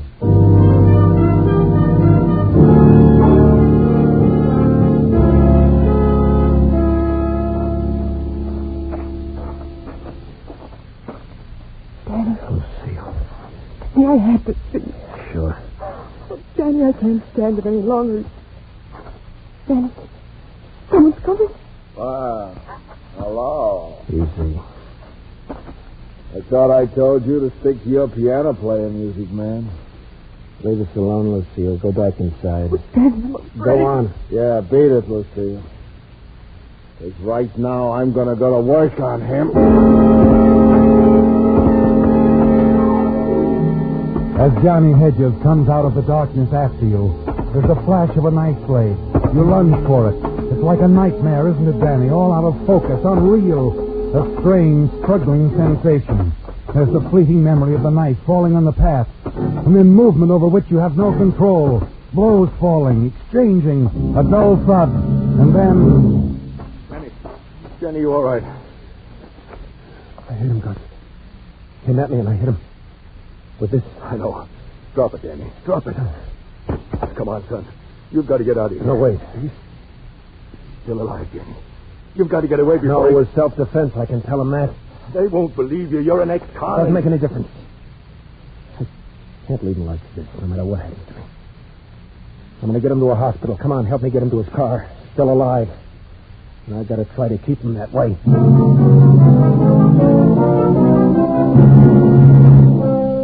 Somehow you manage to get him into his car. And through it all, you know that Gus is right. The trouble you wanted to escape, you're now inviting, asking for.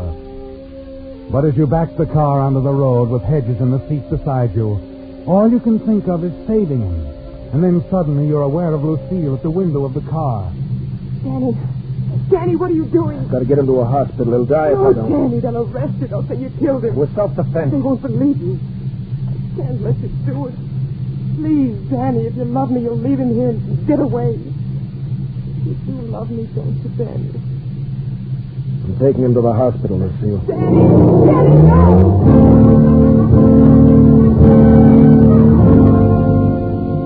She leaps back as the car moves forward. You catch a fleeting glimpse of her face, white, drawn, concerned, and then it's gone, and you're aware of Hedges beside you, breathing softly but steadily. And as your foot presses down on the accelerator, you realize that your own strength is fading fast. The struggle, Danny, the pounding you took, it's telling now as you fight to hold the car on the road.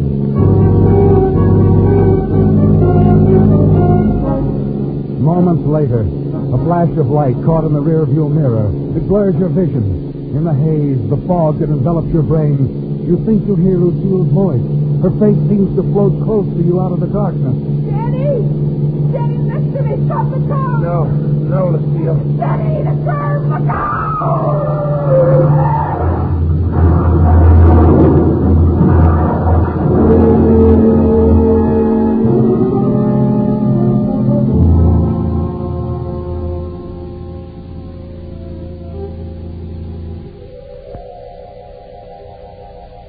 Coming around, Doc? Yes. He's going to be all right. I better call the lieutenant. You sit here with him. Lieutenant. Please. Take it easy, son. Gus. Where am I? The hospital, Danny. You've been unconscious for over 12 hours. Hedges. What about Hedges? Hedges is dead.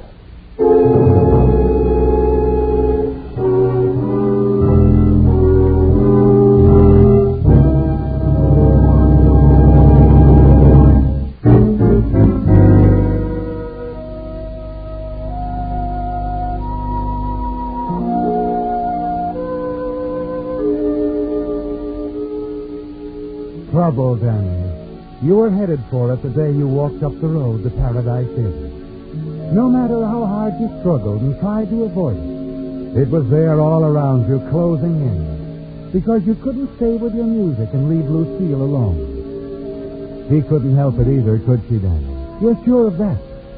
But it doesn't matter now. Because instead of helping her, you've ruined everything. Her husband is dead, and you'll be blamed, won't you, Danny? They'll never believe it was self-defense, not with your past record. You lie back on the white hospital bed. Well, listen, Danny. The doc will be bringing the police back in a minute. Yeah, I know. Hedges. Well, this is it. I have to tell him, Gus. You don't have to tell him anything. You didn't kill him. You only knocked him out, Danny. He broke his neck in that car crash. You were crowded off the road, son. What? Lucille Hedges. She was trying to stop you. Lucille. Is she all right? No. She was killed, too. Oh, it was my fault, because she was in love with me. No, she wasn't. You played it straight. She didn't. She framed you, Danny. Set that meeting there behind the roadhouse with you knowing her husband would find you together. What? She wanted you to kill him. Didn't care what happened to you. I don't believe it. Son, that's why she didn't want you to make it to the hospital. She wanted him dead. But, Gus, It was so she could be free for the guy who was driving the car after you last night. He was killed with her. Oh, the one guy nobody figured. Slade. Andy Slade. Uh-huh. The only guy she was ever crazy about.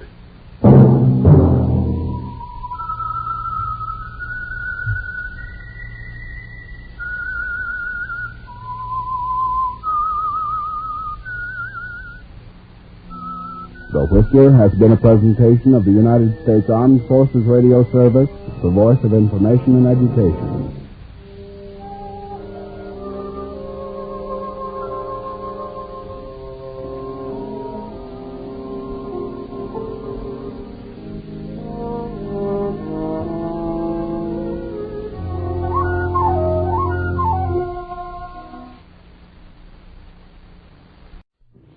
Quiet, please.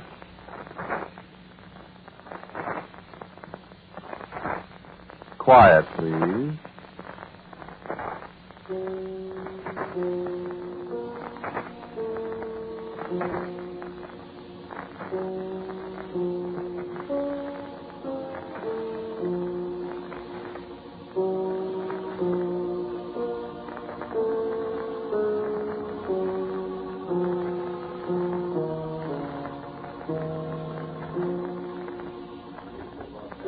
So present Quiet, Please, which is written and directed by Willis Cooper and which features Ernest Chappell. Quiet Please for Tonight is called Not Responsible After 30 Years.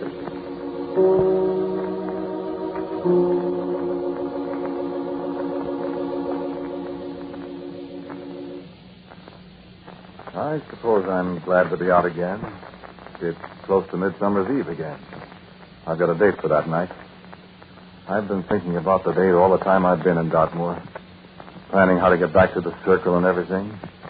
And those 3 years have gone pretty slowly. Pretty slowly. Listen, the British prisons aren't like the ones at home. They don't fool around here. Well, they're fair, all right, I suppose, but British prison food isn't exactly what I'd order. And those gray uniforms stamped with a broad arrow are pretty depressing. In for? Why, I was in for stealing. Stealing a wristwatch, to be exact. 3 years ago, just about this time of the year. Stealing a wristwatch off a skeleton's arm.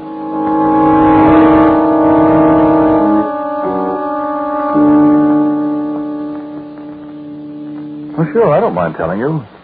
I was in the OWI this last war. I'd been in the other war, first in the British Army. Oh, I'm an American. I just got kind of carried away in 1914. And when this one came along, I put in for OWI and made it. They sent me to England. I'd always wanted to come back to England. All those 30 years since I first came here and enlisted in the Coilies.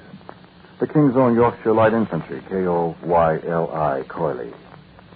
But you know how it is. You're in the advertising business. You've got accounts to look after. You go fishing in the summer with a client and all that. So the OWI was what you might call a heaven-sent opportunity. Well, anyway, forget the war if you can.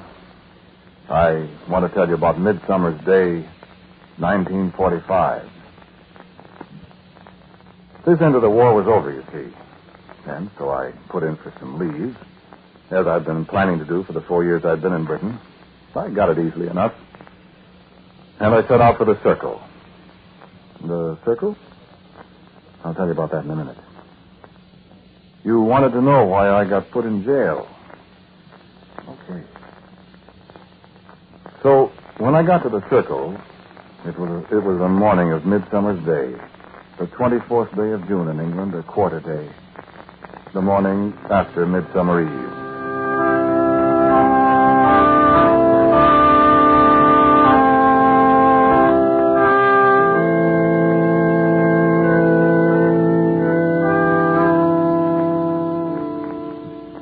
Well, I hardly recognized the place, well as I knew it. At first I thought they were digging some kind of fortification or something. And then I remembered that the war was over, and why should they be digging air raid shelters or whatever it was now? And when I went closer, I discovered what was going on. That's an old Roman camp or something, sir. They found some old Roman soldiers down there. My heart turned over. Old Roman soldiers. A Roman camp. I remember the 9th Spanish Legion of Tiberius Claudius. The 9th Snails, the other Romans called them. And I remember the motto on the eagle standards of the 9th, the bronze ribbon below the SPQR of the regular army. The words the 9th cherished and fought for. Slow but sure. The 9th that helped defeat Caractacus, king of the Britons, 19 short years after Christ was crucified. And it stayed in Britain almost 400 years afterwards, until the very language of Rome disappeared among them except for the commands of the centurions to parade. I remembered so many things. And I drew nearer to the excavation where a couple of navvies were handing up a long canvas-wrapped thing from the muddy clay. And I wasn't surprised at all when the man who seemed to be in charge unwrapped the canvas to reveal a skeleton of a man, his short bronze sword at his side. And on his left arm, dangling loosely from the muddy white ulna, an Elgin wristwatch of the vintage of 1915. Yes, of course the archaeologists were thunderstruck. No, nobody had lost a watch in the pit. No, it couldn't be anything but the skeleton's own watch. Well, they couldn't slip it off the bones of the hand. The metal band was too small, and it had corroded so that it couldn't be unstrapped. Nobody thought to ask the American in the OWI uniform if he knew anything about it. I could have told him a lot about it. I could have told him what they'd discover if they cleaned the watch and wound it up. I could have told him who the dead man was. And I could have told him that it wasn't his watch. After all, it was mine. So, I stole it. But, of course, they caught me, and that was 3 years ago. Today, they let me out of Dartmoor with a little time off for good behavior. And tonight, I'm going to find that watch, and I'm going to steal it again. Then I'm going to clean it very, very carefully. And I'm coming back to the circle. And when the watch is wound and running, I hope it will run. Well, it's been underground there for 30 years. Or is it... Well, the Roman legions left Britain in the year 411 A.D. That's more than 1,500 years ago.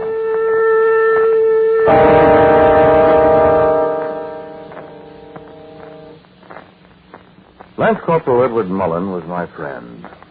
I was the only American in the battalion, and the hard-headed Yorkshire dalesmen don't take up easily with foreigners.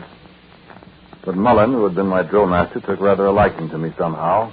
Then, between the chores of slow pipe and Form 4's 2-deep quick march, we found quite a good deal in the way of common interests, particularly English history. We could see the towers of York Minster from our drill ground, But I wish you could meet Edward Mullen. Aye, lad. The old wall that Severus built in the year 208 ran straight across yon field over there. Aye. York's always been a garrison town. There was Severus, and then Constantius about 100 years later. And Constantius, he died by yonder clump of trees, they say. I suppose they dig up a lot of Roman relics and stuff, huh? Around here? Oh, aye. Old pieces of armor, coins, and that sort of thing. And occasionally part of a skeleton.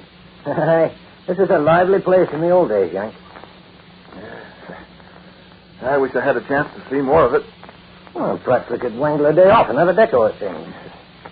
Wish we could. Well, Sergeant Major's an old pal of mine. See what I can do, eh? Oh, boy. You like it, eh? Not us. Don't come that cockney stuff on me, lad. You know, I think bloody coal streamers.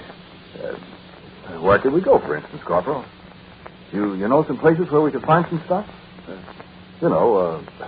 A coin or something? I do know. I know a score of places. Hey, ever hear of Druids? Druid? Sure. Used to go around in white robes with mistletoe in their hair and play harps and do magic tricks. I wouldn't be quite so flip about Druids, Greg. Huh? You know, there's people about that take Druids somewhat serious. In this day and age? Aye. Huh. What'd you ask about it? Well, I know where there's a Druid circle. Where they used to meet? Aye. Well, maybe they still meet. Oh, now, come on. You know what tomorrow night is, Greg? 23rd of June. Uh-huh.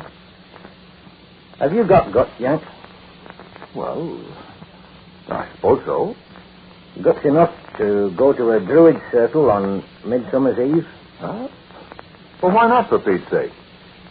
Well, you'll not get frightened and run away and leave me. Well, of course I won't. Why should I? It just might be, lad, that you might see something you might not be expecting right.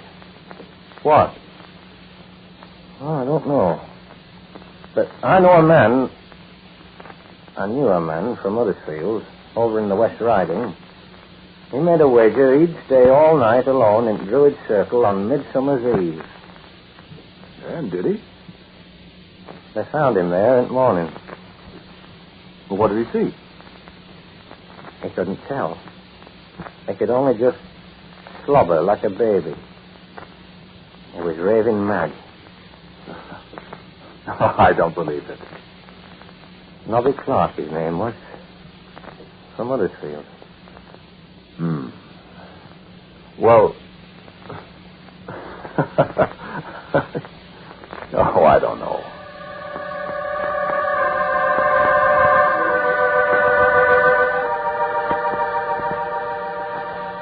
You have never seen a Druid Circle by moonlight.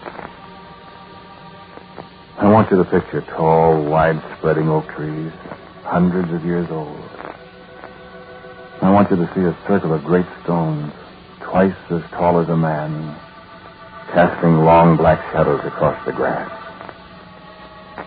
I want you to hear the little night wind rustling the leaves of the ancient oaks, sounding like the far-off, whispered conversation of a great conclave of beings from another world. See the moon, dead pale in the sky above, and feel the oneness of all nature in the whispering silences. And know that you are very close to an infinite something. Sense that you, who came to watch in the Druid Circle on Midsummer Eve, are being watched. And there is nothing to see. Nothing but the grim old monoliths standing in a silent circle and their lengthening shadows reaching out to the two soldiers crouched under the low-hanging branches of the oaks. There is nothing to hear. Nothing but the rustle of the leaves and the quickened breathing of the man beside you in the dark. I looked at my watch. It lacked less than a minute of midnight. And as the hand slowly crept to the hour, a veil seemed to come over the moon, though the sky was cloudless. And there was the sound of a deep-toned bell, clanging thunderously once and echoing across the empty glade. And suddenly the glade wasn't empty anymore.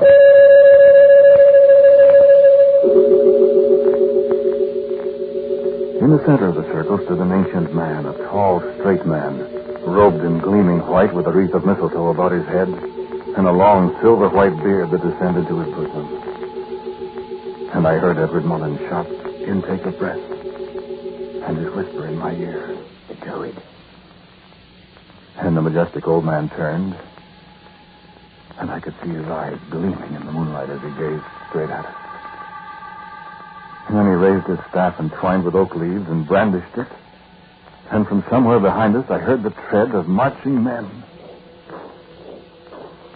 It was a long time, it seemed to me, before I realized that these were not men in British Army ammunition boots, armed with Lee Enfields and bayonet short Mark III.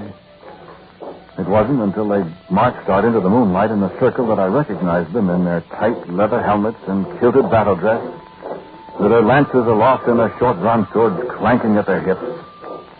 That I recognized them as a cohort of the legions of Rome of 1,500 years ago.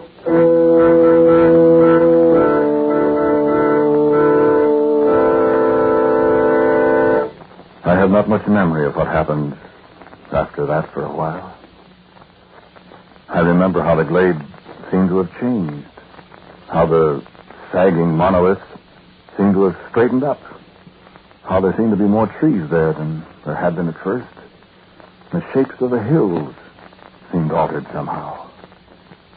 And there was a high wall stretching across the field beyond us, a wall shoulder high, built of heavy stones and with guard platforms at regular intervals. I was looking at Severus Wall, built by the Romans in the year 208, and as I was to learn very shortly, now only a scant 2 centuries old. I heard Edward Mullen speaking to one of the legionaries. We're British soldiers, friends. We mean no harm. And I heard the legionary reply to him. And the tongue he spoke was English of a fashion. We be British soldiers, too, man, of the 9th. Why, you're a Roman. Aye, so. Civis Romanus sum. I have not the Latin, see. Though I'm a Roman citizen, you're British? Aye, so we all are. All English born, but Romans. There have been no true born Roman in the 9th since days of Constantius, more than 100 years ago. What year is this? Why, 1163. This can't. There were no Romans in Britain in 1163. Why, Henry II was King of England then. What age they? Wait. Anno Domini? No, Orbis Conditae. The army we use the old style from the founding of Rome. Well, aren't you Christians then? Oh, we're Christians, many of us. Great. Let me see. Rome was founded in 753 B.C. 753 from 1163, 410. This is AD 410. Look, soldier. The legions go back to Rome next year, don't they? How know you that? I just know it. Aye, it's true. It would be a sad day of parting for most of us, for we have never known any other land save this where we were born. Yes, I remember reading about that. What? Look, man. What about us? Why, man, come and have supper with us, comrades. There's always room at the mess for a British soldier. And there'll be wine issue later. And our wives and our families are coming to join us. This is Midsummer's Eve, my friend.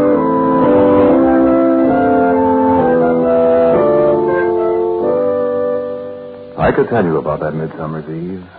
I could tell you about the songs. And the stories our new comrades told us about fighting the outlaws who swarmed down from the north to shatter themselves against the stones of the Wall of Severus. And I could tell you of the women, the wives and daughters of the legionaries, the ones who danced, the ones who poured the heavy, sour red wine and drank with us out of sweaty leather helmets.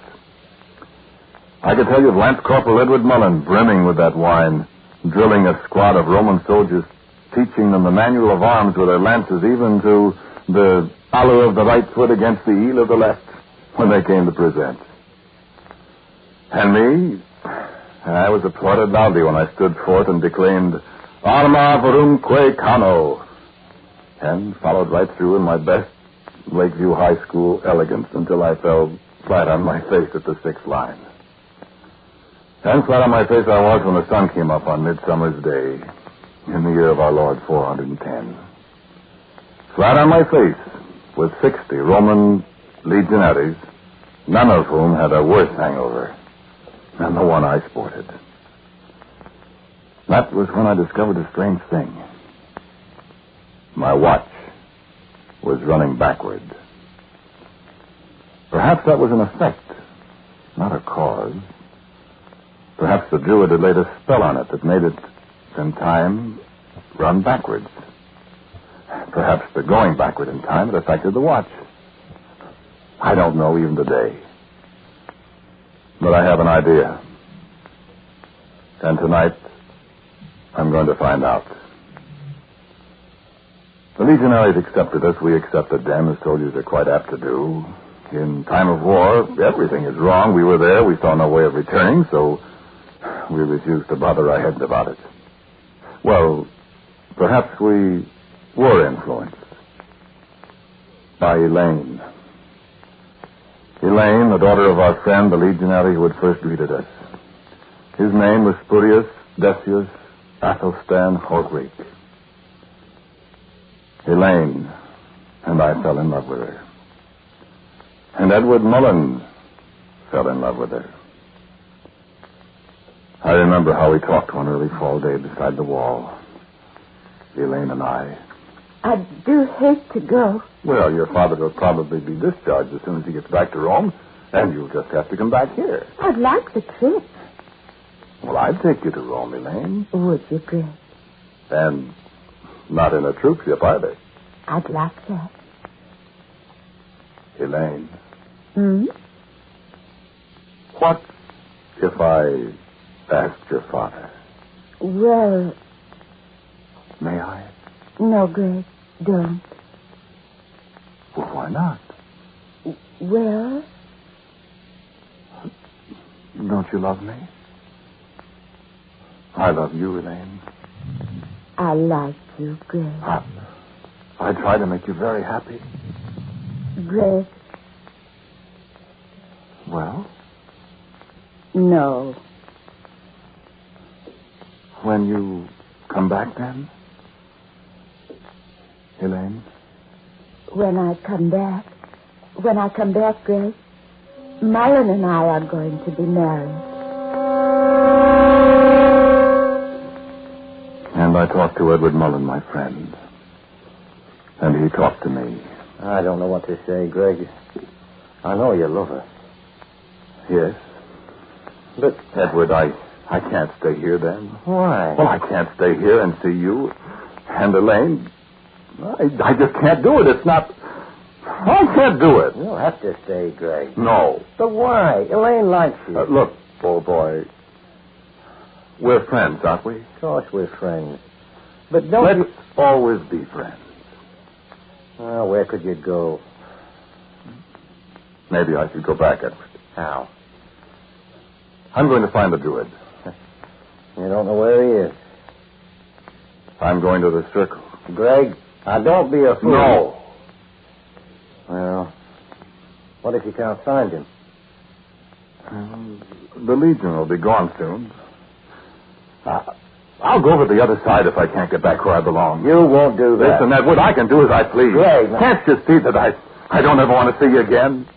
Can't you understand that you're taking from me the one thing? It was a fair contest, Greg. Fair contest or no fair contest? Do you think I'm going to stay here in this godforsaken place and see you in Elaine every day? Well, don't you understand? I'm sorry, Greg. I've got to leave. I know. I hope you'll forgive me someday, old friend. I'll never forgive you.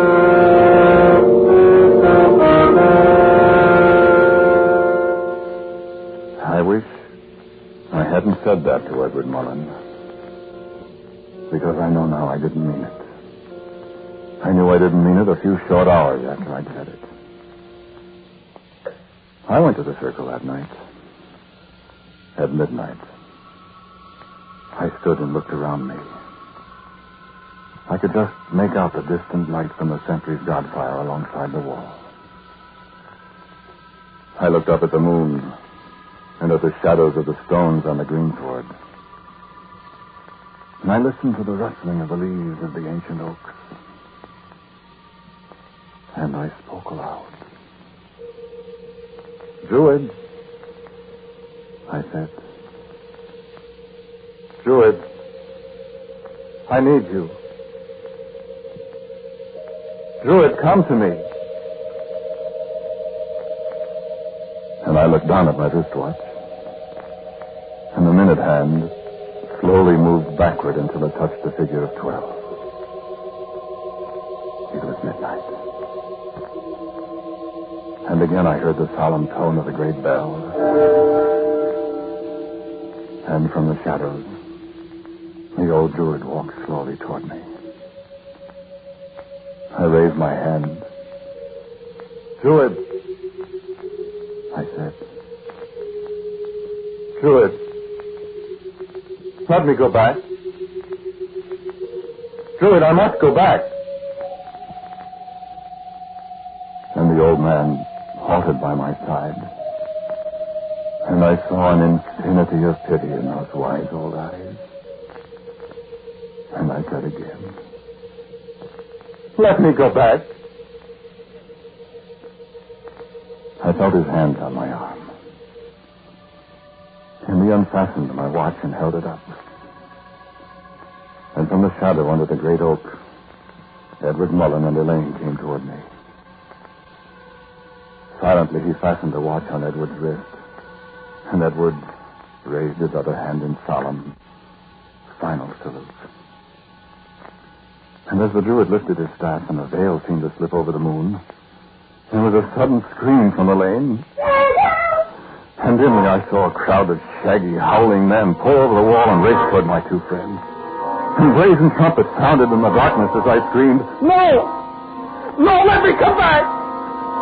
The wild, savage men of the North had chosen that moment for their attack. And I had deserted my friend and the woman I loved in the hour of their direst need.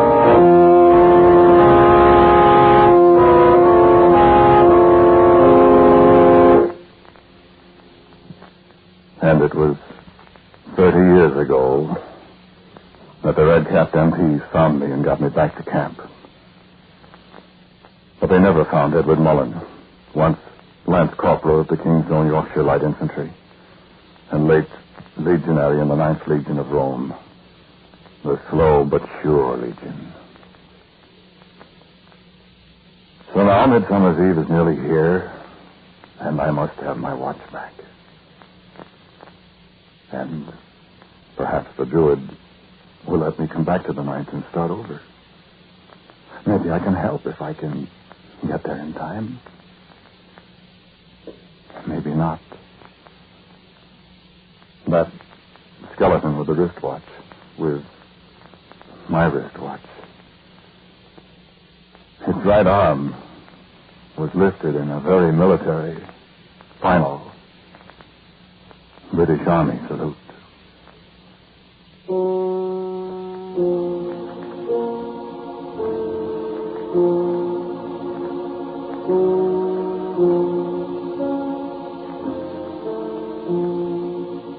The title of tonight's Quiet Please story was Not Responsible After 30 Years. It was written and directed by Willis Cooper, and the man who spoke to you was Ernest Chappell. And J. Pat O'Malley played Edward Mullen. The legionary was Court Benson, and his daughter Elaine was Nancy Sarden. As usual, music for Quiet Please is played by Albert Berman. Now for a word about next week, my good friend Willis Cooper. The people you heard tonight are not intended to be anyone you know or even anyone you don't know. They're products of my typewriter and as fictitious as all get out. And next week's Quiet Please story will be entitled What the Lilies Consider. It's about a man who loves flowers and vice versa. And so, until next week at the same time, I am quietly yours, Ernest Chappell. Tonight's Quiet Please show was especially written for your enjoyment, with the hope we would please many people with many different tastes for many different reasons. You like Quiet Please for one reason, and you for another. And that's just as it should be. For we in America aren't stamped with a mold. We have our differences in tastes and talents, in hopes and ambitions, in color and creed. Our American differences have resulted in a variety of contributions which have made our country great and kept us free. Today, as America seeks to establish peace in the world and to continue prosperity at home, our differences must not divide us or hamper our efforts. On this Flag Day of 1948, let each of us pledge to wipe group prejudice out of our lives by meeting every American as an individual. This program was heard in Canada through the facilities of the Canadian Broadcasting Corporation. This is the Mutual Broadcasting System.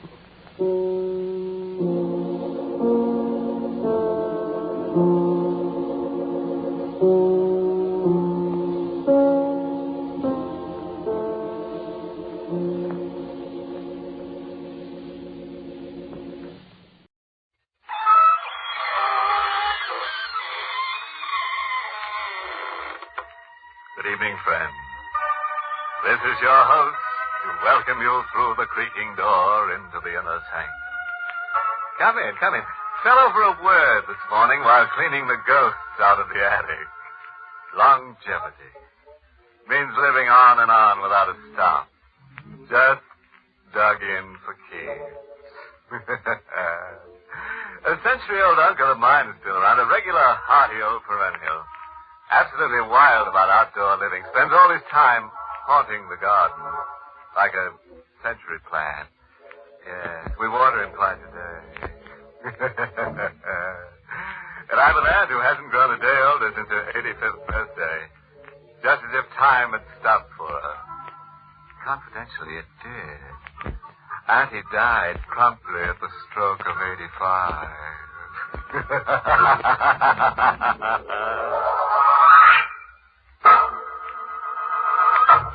Tonight's Inner Sanctum Mystery, Murder Comes to Life, was written by John Robert and stars Charles Irving in the role of John, with Santos Ortega as Sorrowful. And now for our weekly Dizzy spell. We're aboard a ship, the SS Monterey, entering San Francisco Harbor. A lone deckhand leans over the rail, brooding into the fog. He tenses suddenly, as if keying his ears and mind to a sound in the sea. Jean LeBlanc. Jean LeBlanc. The seaman shakes his head as if the name glances off him meaninglessly. He moves a hand across his face, as if removing mist that cloud his vision, as if desperately anxious to accept the identity Jean LeBlanc as his own. Jean LeBlanc. Is it my name? A name I forgot long ago when I fell apart. And if it is my name, why can't I accept it and believe it? Why do I insist I'm someone else and run? Jean LeBlanc. Everywhere I've gone through the years, the name's pursued me, demanding that I stand my ground and face it everywhere. Lisbon, Bombay, Tripoli. And the last time in a bar, in an island port where forgotten men drift to forget. Hello, Jean LeBlanc. That name. Wherever I go, I hear it. Wherever I go, it whispers at me, shouts at me. It's driving me crazy. It's your name, mister. Running from it will get you nowhere.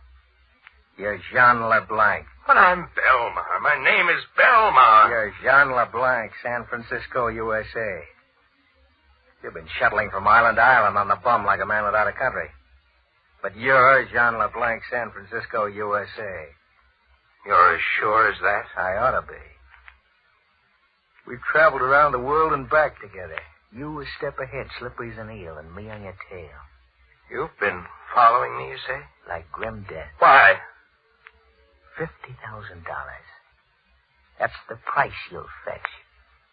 Look wherever you are. You've got to stop following me. Sure, I'll stop, LeBlanc. When you stop running. I'll make you stop if I have to kill you. A gun, huh? You greased lightning on the draw. A killer. You only had what it takes to pull the trigger. Go on. Try and pull the trigger.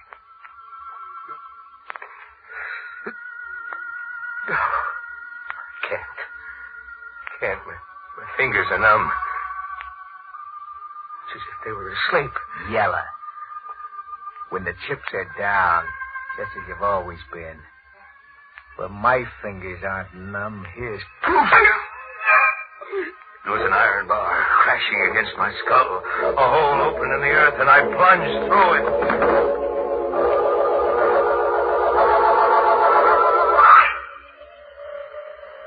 I came to with the moon on my face and the wind in my ears. I was in an open field, in an abandoned quarry under a pile of rocks. It was like rising from the dead. A shadowy figure was standing over me. A sour little guy with a mournful look, as if he made a habit of crying. I watched him remove the rocks covering me, one by one, and toss them into a pile. I'll have you out of there in a jiffy. A rat got you in the choir like you were a load of junk. How do you feel? Weak in my pins. As if I was just born. As if I've come back from the dead.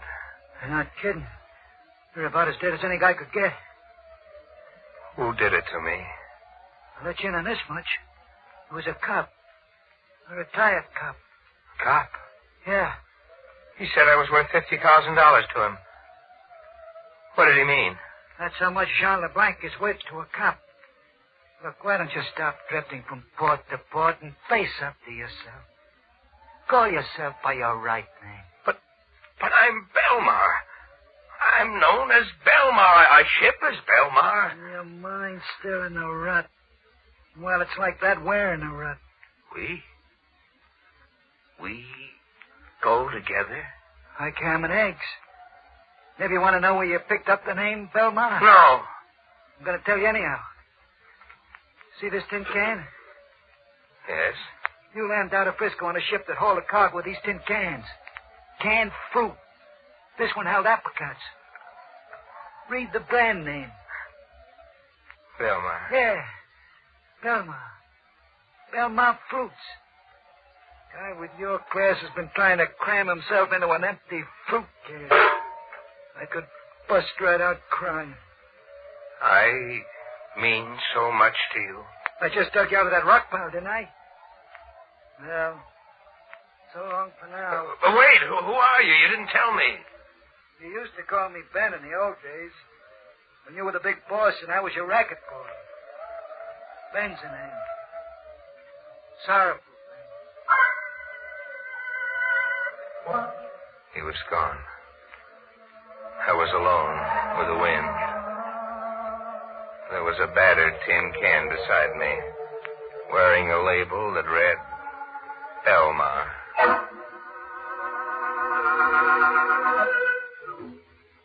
I went back to the club I'd blanked out in. There were questions I wanted answered. Want something, mister? You? Yes, me. Surprised? You were killed in here last night. Sure. But here I am, my own ghost. Yeah, I'm thin air. Reach out and feel. Go on, Popeye, feel. But you were deader than a doornail. Oh, let's quit horsing around and get down to cases. Who gave me the business? Now, look, I don't want to get mixed up. I asked who gave me the business. Tramp, as far as I know. Calls himself Sanderson. Like you, a stranger on the island. And who pronounced me dead? Old Bailey. He serves as a sort of unofficial coroner here on the island. And how is it I ended up in a stone quarry? And how come the island police weren't notified of my murder? Nobody goes to the police on this island. When Old Bailey pronounced you dead, everybody looked the other way while Sanderson carried you out the back door. You beats me. You were stone dead right where you're standing now. Sorry, pal. Sorry I had to come back and spoil it.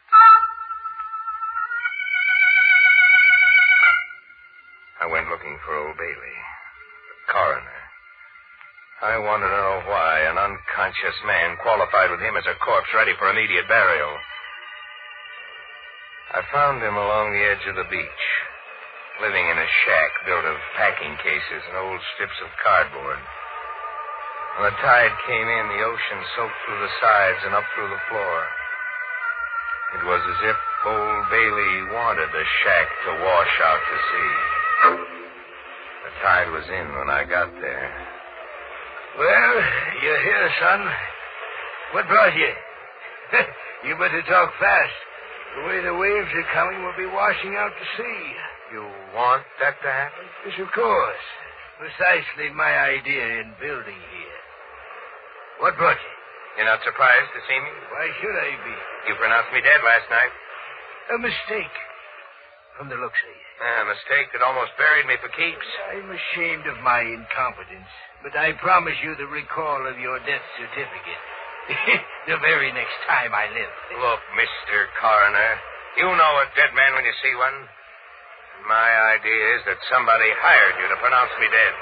Maybe, and maybe not. Quit wriggling. How much did you get to pronounce me dead?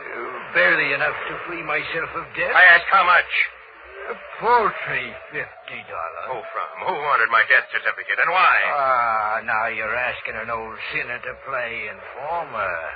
I'm not asking, Bailey. You're demanding. On pain of death. You overestimate the price I put on my life. We'll see. We'll see if we can push the price out. You lose. Who bought that death certificate from you? The harder you squeeze, the lower the price goes. You're losing the black. Stop stealing.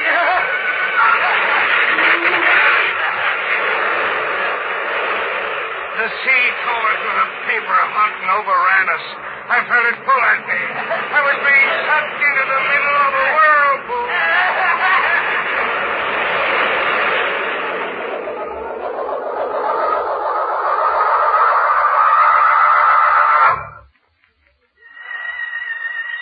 I came to, lying face up on the beach. The storm was over. The tide was out. Old Bailey was gone, and in his paper hut, too. I could see the wreckage way in the distance, riding the ocean swell. I was half dead, but alive. A miracle. I gotta keep you alive and going, boss. Well, it happened, I'm to blame for the condition you're in.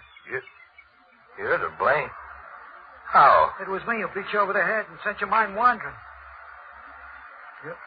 You really want to know about it? Yes. It was your last day in Frisco. The cops were around our hideout, setting up machine guns, tossing tear gas bombs, all ready to close in for the pinch. The only way out was to shoot our way out. And? You can't remember anything by yourself, huh? No. No, I try, but something gets in my way. It's all a jumble in my mind. I was the only one doing any shooting on our side. You were blowing your top, screaming like a crazy man. Gunfight. Guns always gave you the willies. I slugged you to shut you up. Later I got you out and smuggled the two of us aboard a ship. It was a freighter carrying fruit cans with the name Belmar on them. And? And blank. Strictly getaway. I'd call it quits. Just get away and lay low. But you blanked out. Sorrowful. Yeah? Tell me, what was your Jean LeBlanc like before he began to scream that last day in Frisco? Oh, top man of the world. You had the world in your vest pocket, boss. You were the Jesse James I read about as a kid, only better. The stuff you pulled at Frisco on its ear. What sort of stuff? Banks, museums, mail trucks. Just theft? No murder? Murder was the rub. Like I said, guns gave you the willie. That last day in Frisco, police had our hideout surrounded, you said. How did they get that close? That's a question I was waiting for you to get around to. They were tipped off by a stewed pigeon named Queenie Simpson. The job you mucked on Queenie still needs to be done if you ever want to go home. Oh, it's a lot to remember all at once. A lot to remember. I mean, it's a lot to believe. You think maybe I'm working a gag. But I'm trying to swing you into calling yourself Jean LeBlanc and wait you for a fall guy. Okay. We'll find things out your own way. I'll be around when you need me.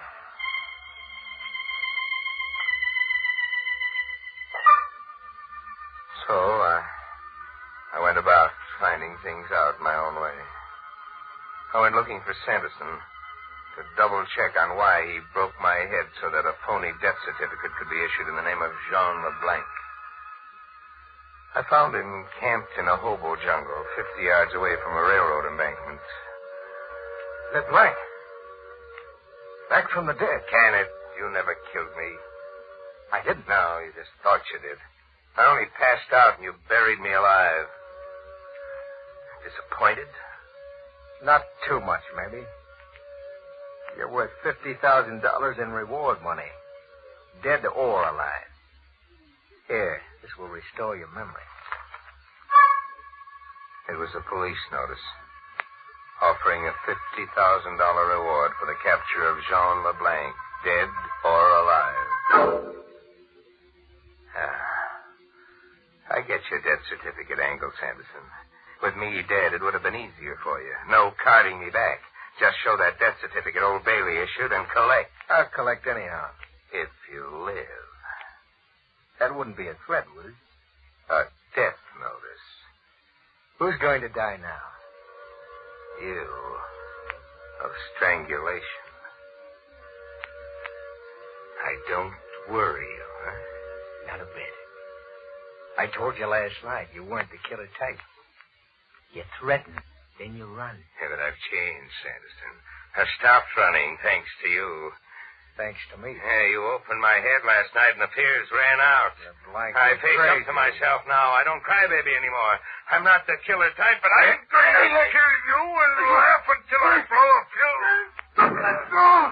I had the strength of 100 men in my hands. My fingers were steel claws. Sanderson didn't have a chance. In the struggle, the black patch he wore over one eye slipped. I was staring into an empty eye socket, looking for the last glimpse of myself that would finally stitch broken fragments together into a single piece.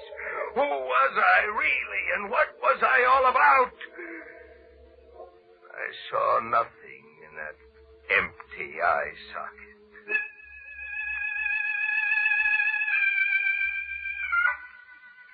I sat around with Sanderson, fascinated by the face of death, waiting for Sorrowful's approval. A nice night's work, boss. What did you kill him with? My bare hands. I strangled him with my bare hands. He's dead, all right. That takes care of job number 1. Job number 2 is Queenie Simpson.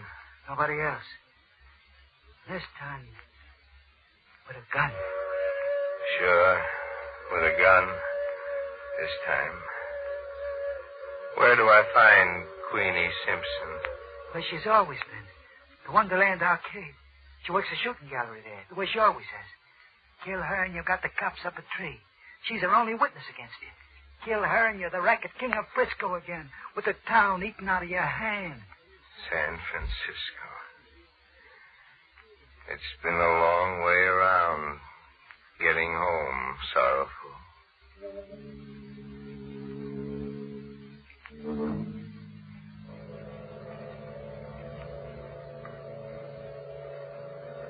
I've come back to a forgotten world, halfway around the globe, to murder a forgotten woman. The Wonderland Arcade is a honky-tonk strip. There's a flea circus, a waxworks, a piano somewhere beating out ragtime, and Queenie Simpson's shooting gallery. I'm waiting, keeping out of sight, watching until Queenie Simpson is between customers. What's the tab for a rifle load, sister? 12 shots for a quarter. That's cheap enough. Watch me shoot. Bullseye.